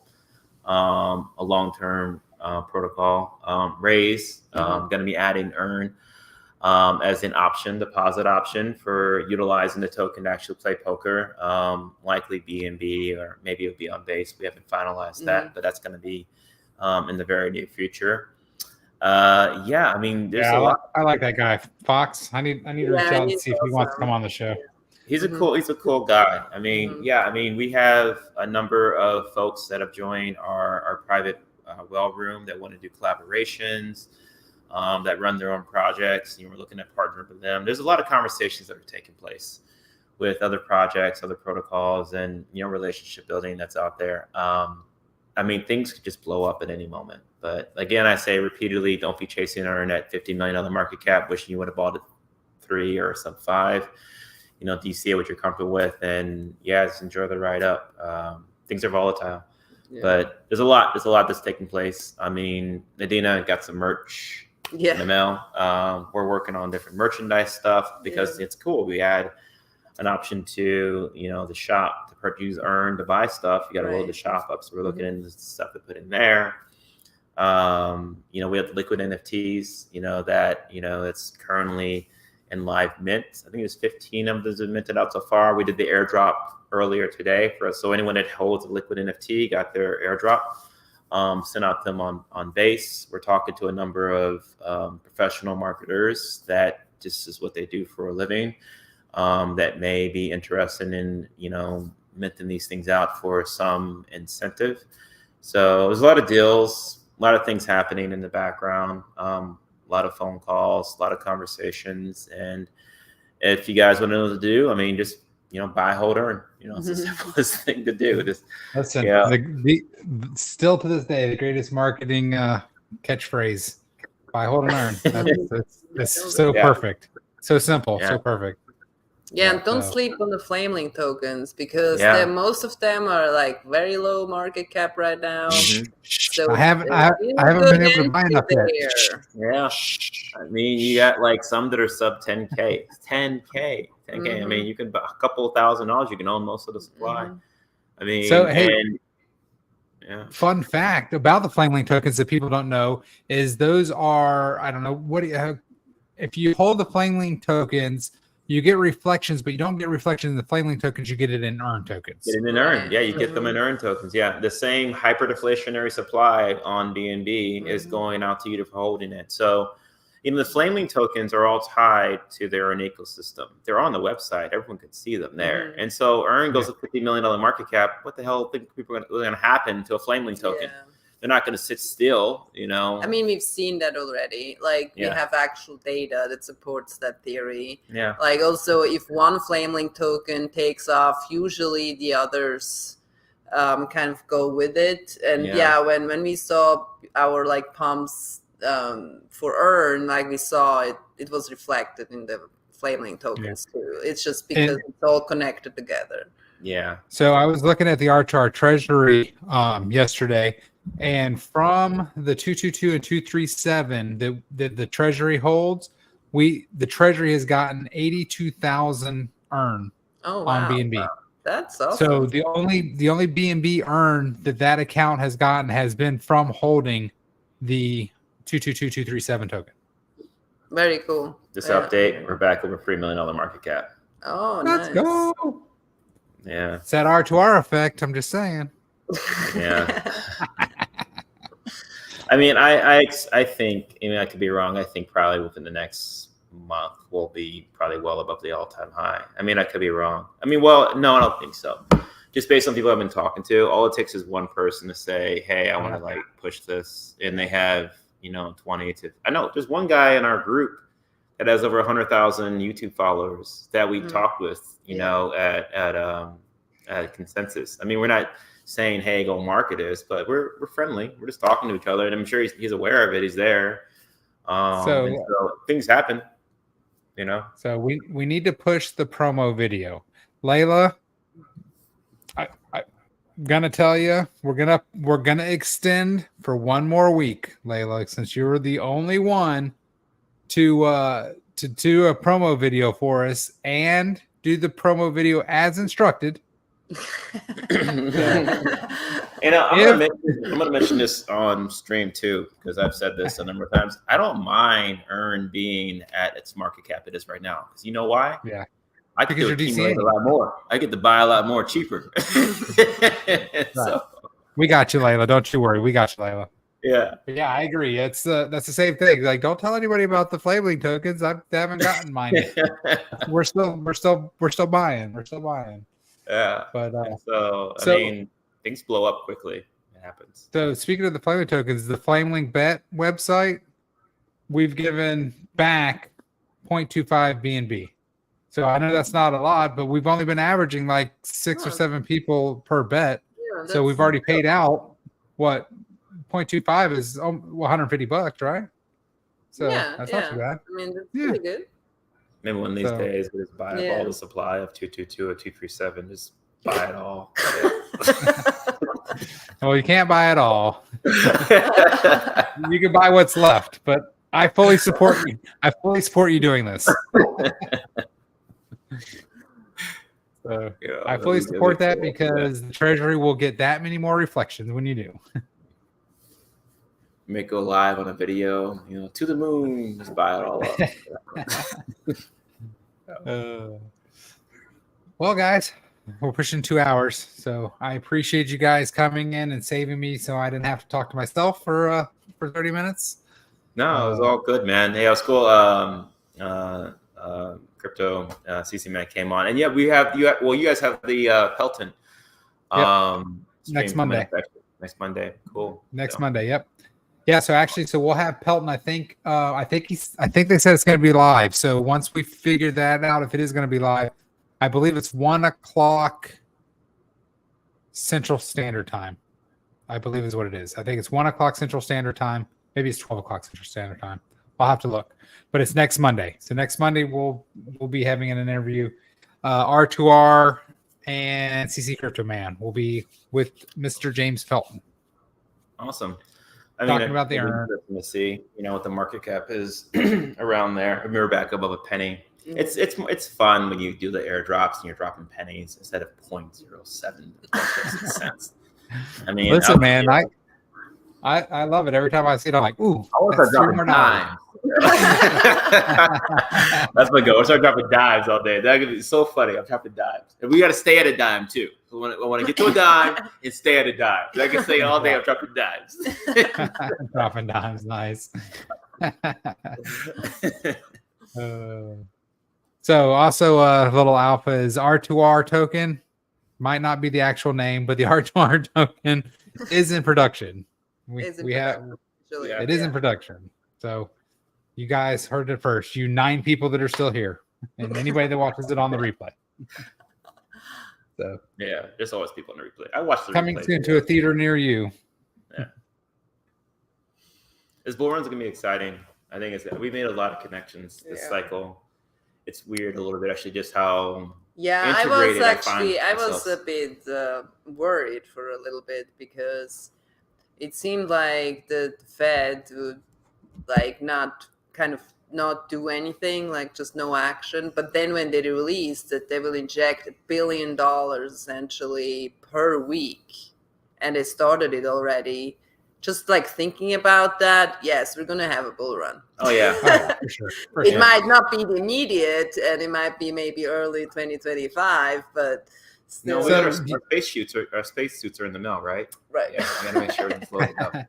So do you guys know when I knew crypto was legit? So it was during COVID. So I've been in crypto since my first buy was January 2018 was my first buy. So I've been in since then.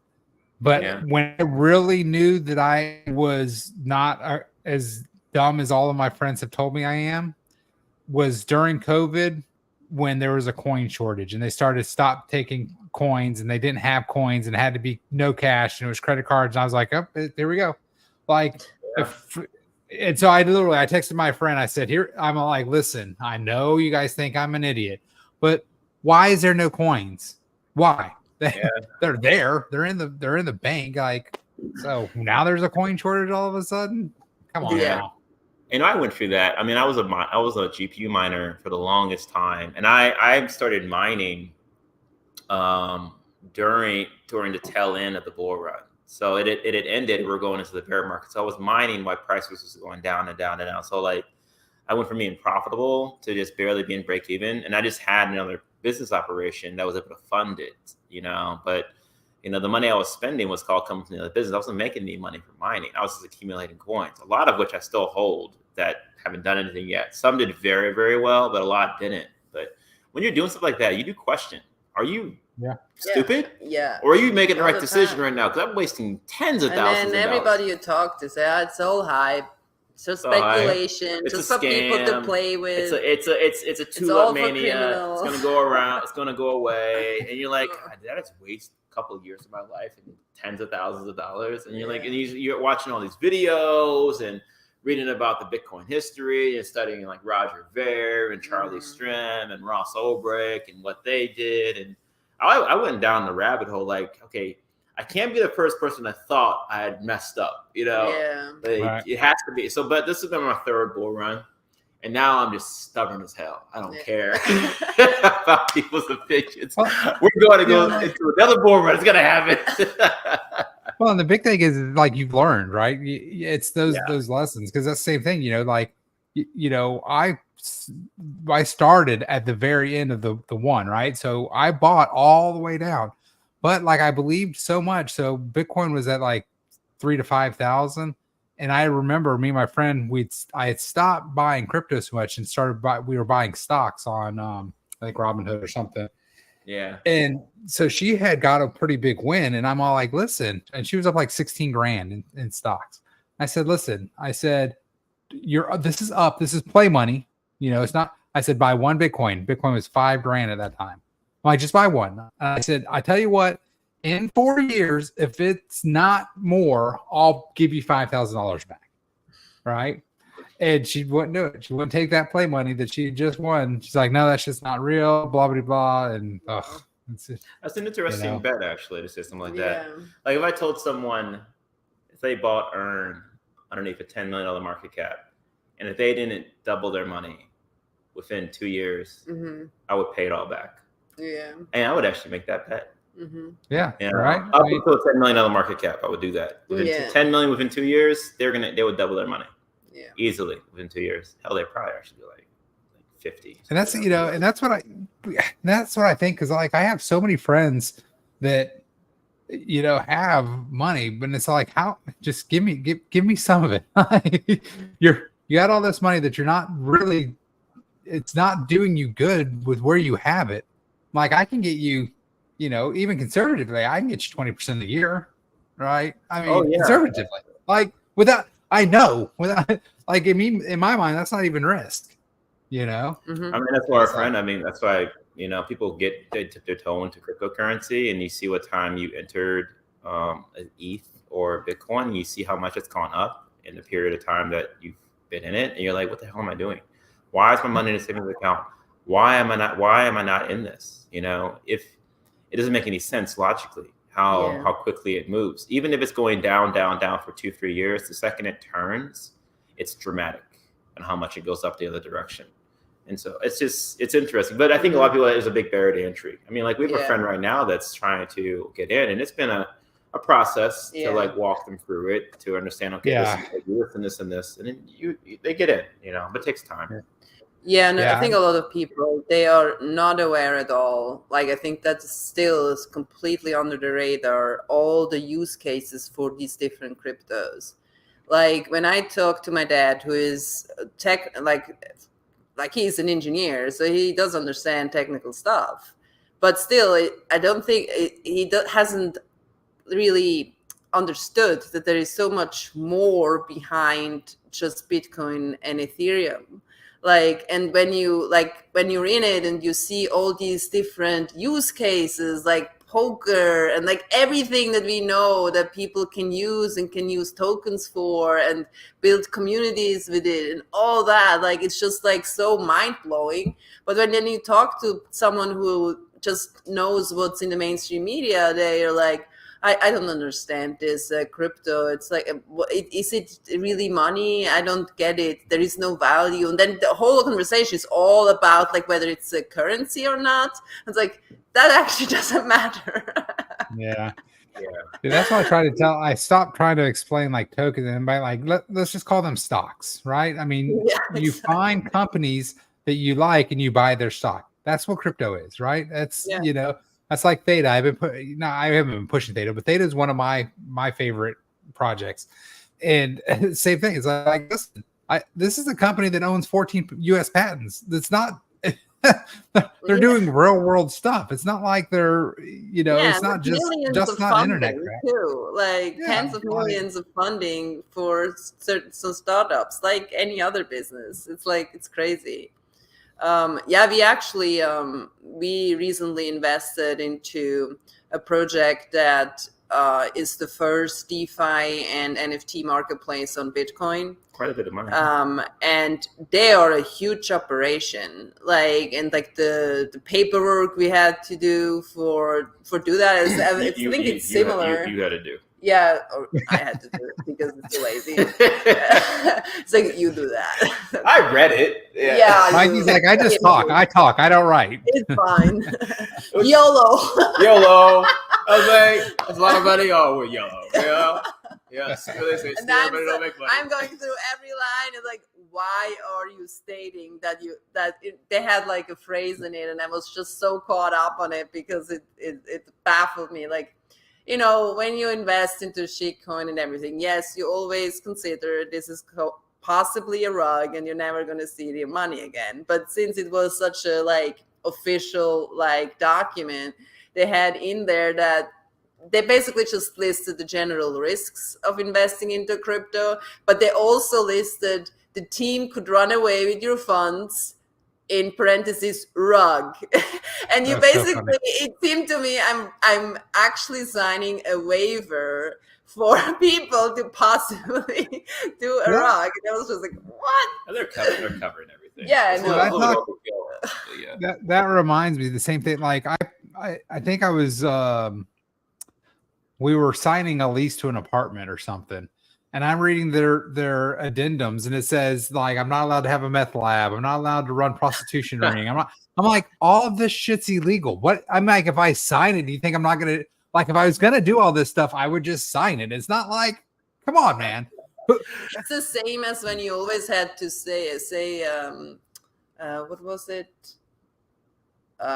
I think when you came back, like when I traveled from Switzerland back to the US, a lot of shit you have to cross. Oh yeah, have you come in contact with any livestock? Yeah, all that stuff, like that's so hard to prove. Like, why would I even like check that off? Because I know I'm gonna have problems. Yes, I went into the jungle and something came in contact with me and I'm sick. I'm gonna say that.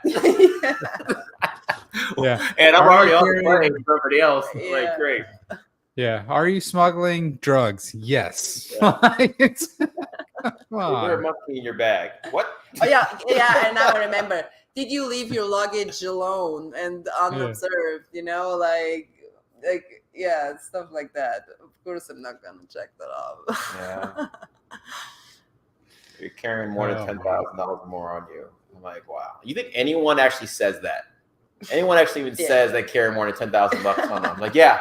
Actually, I got like 15 grand in cash in my pocket. I just forgot about it. Yeah. Yeah.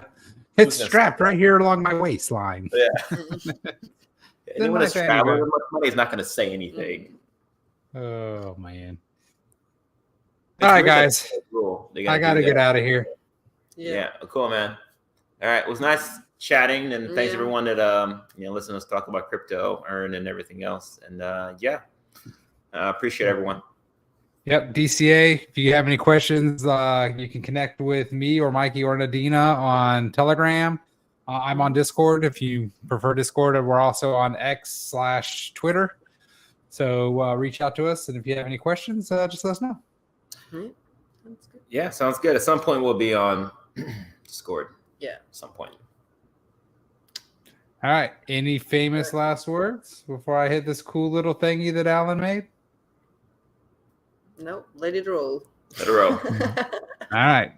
Buy, hold, and earn, folks. Buy, hold, and earn. Learn.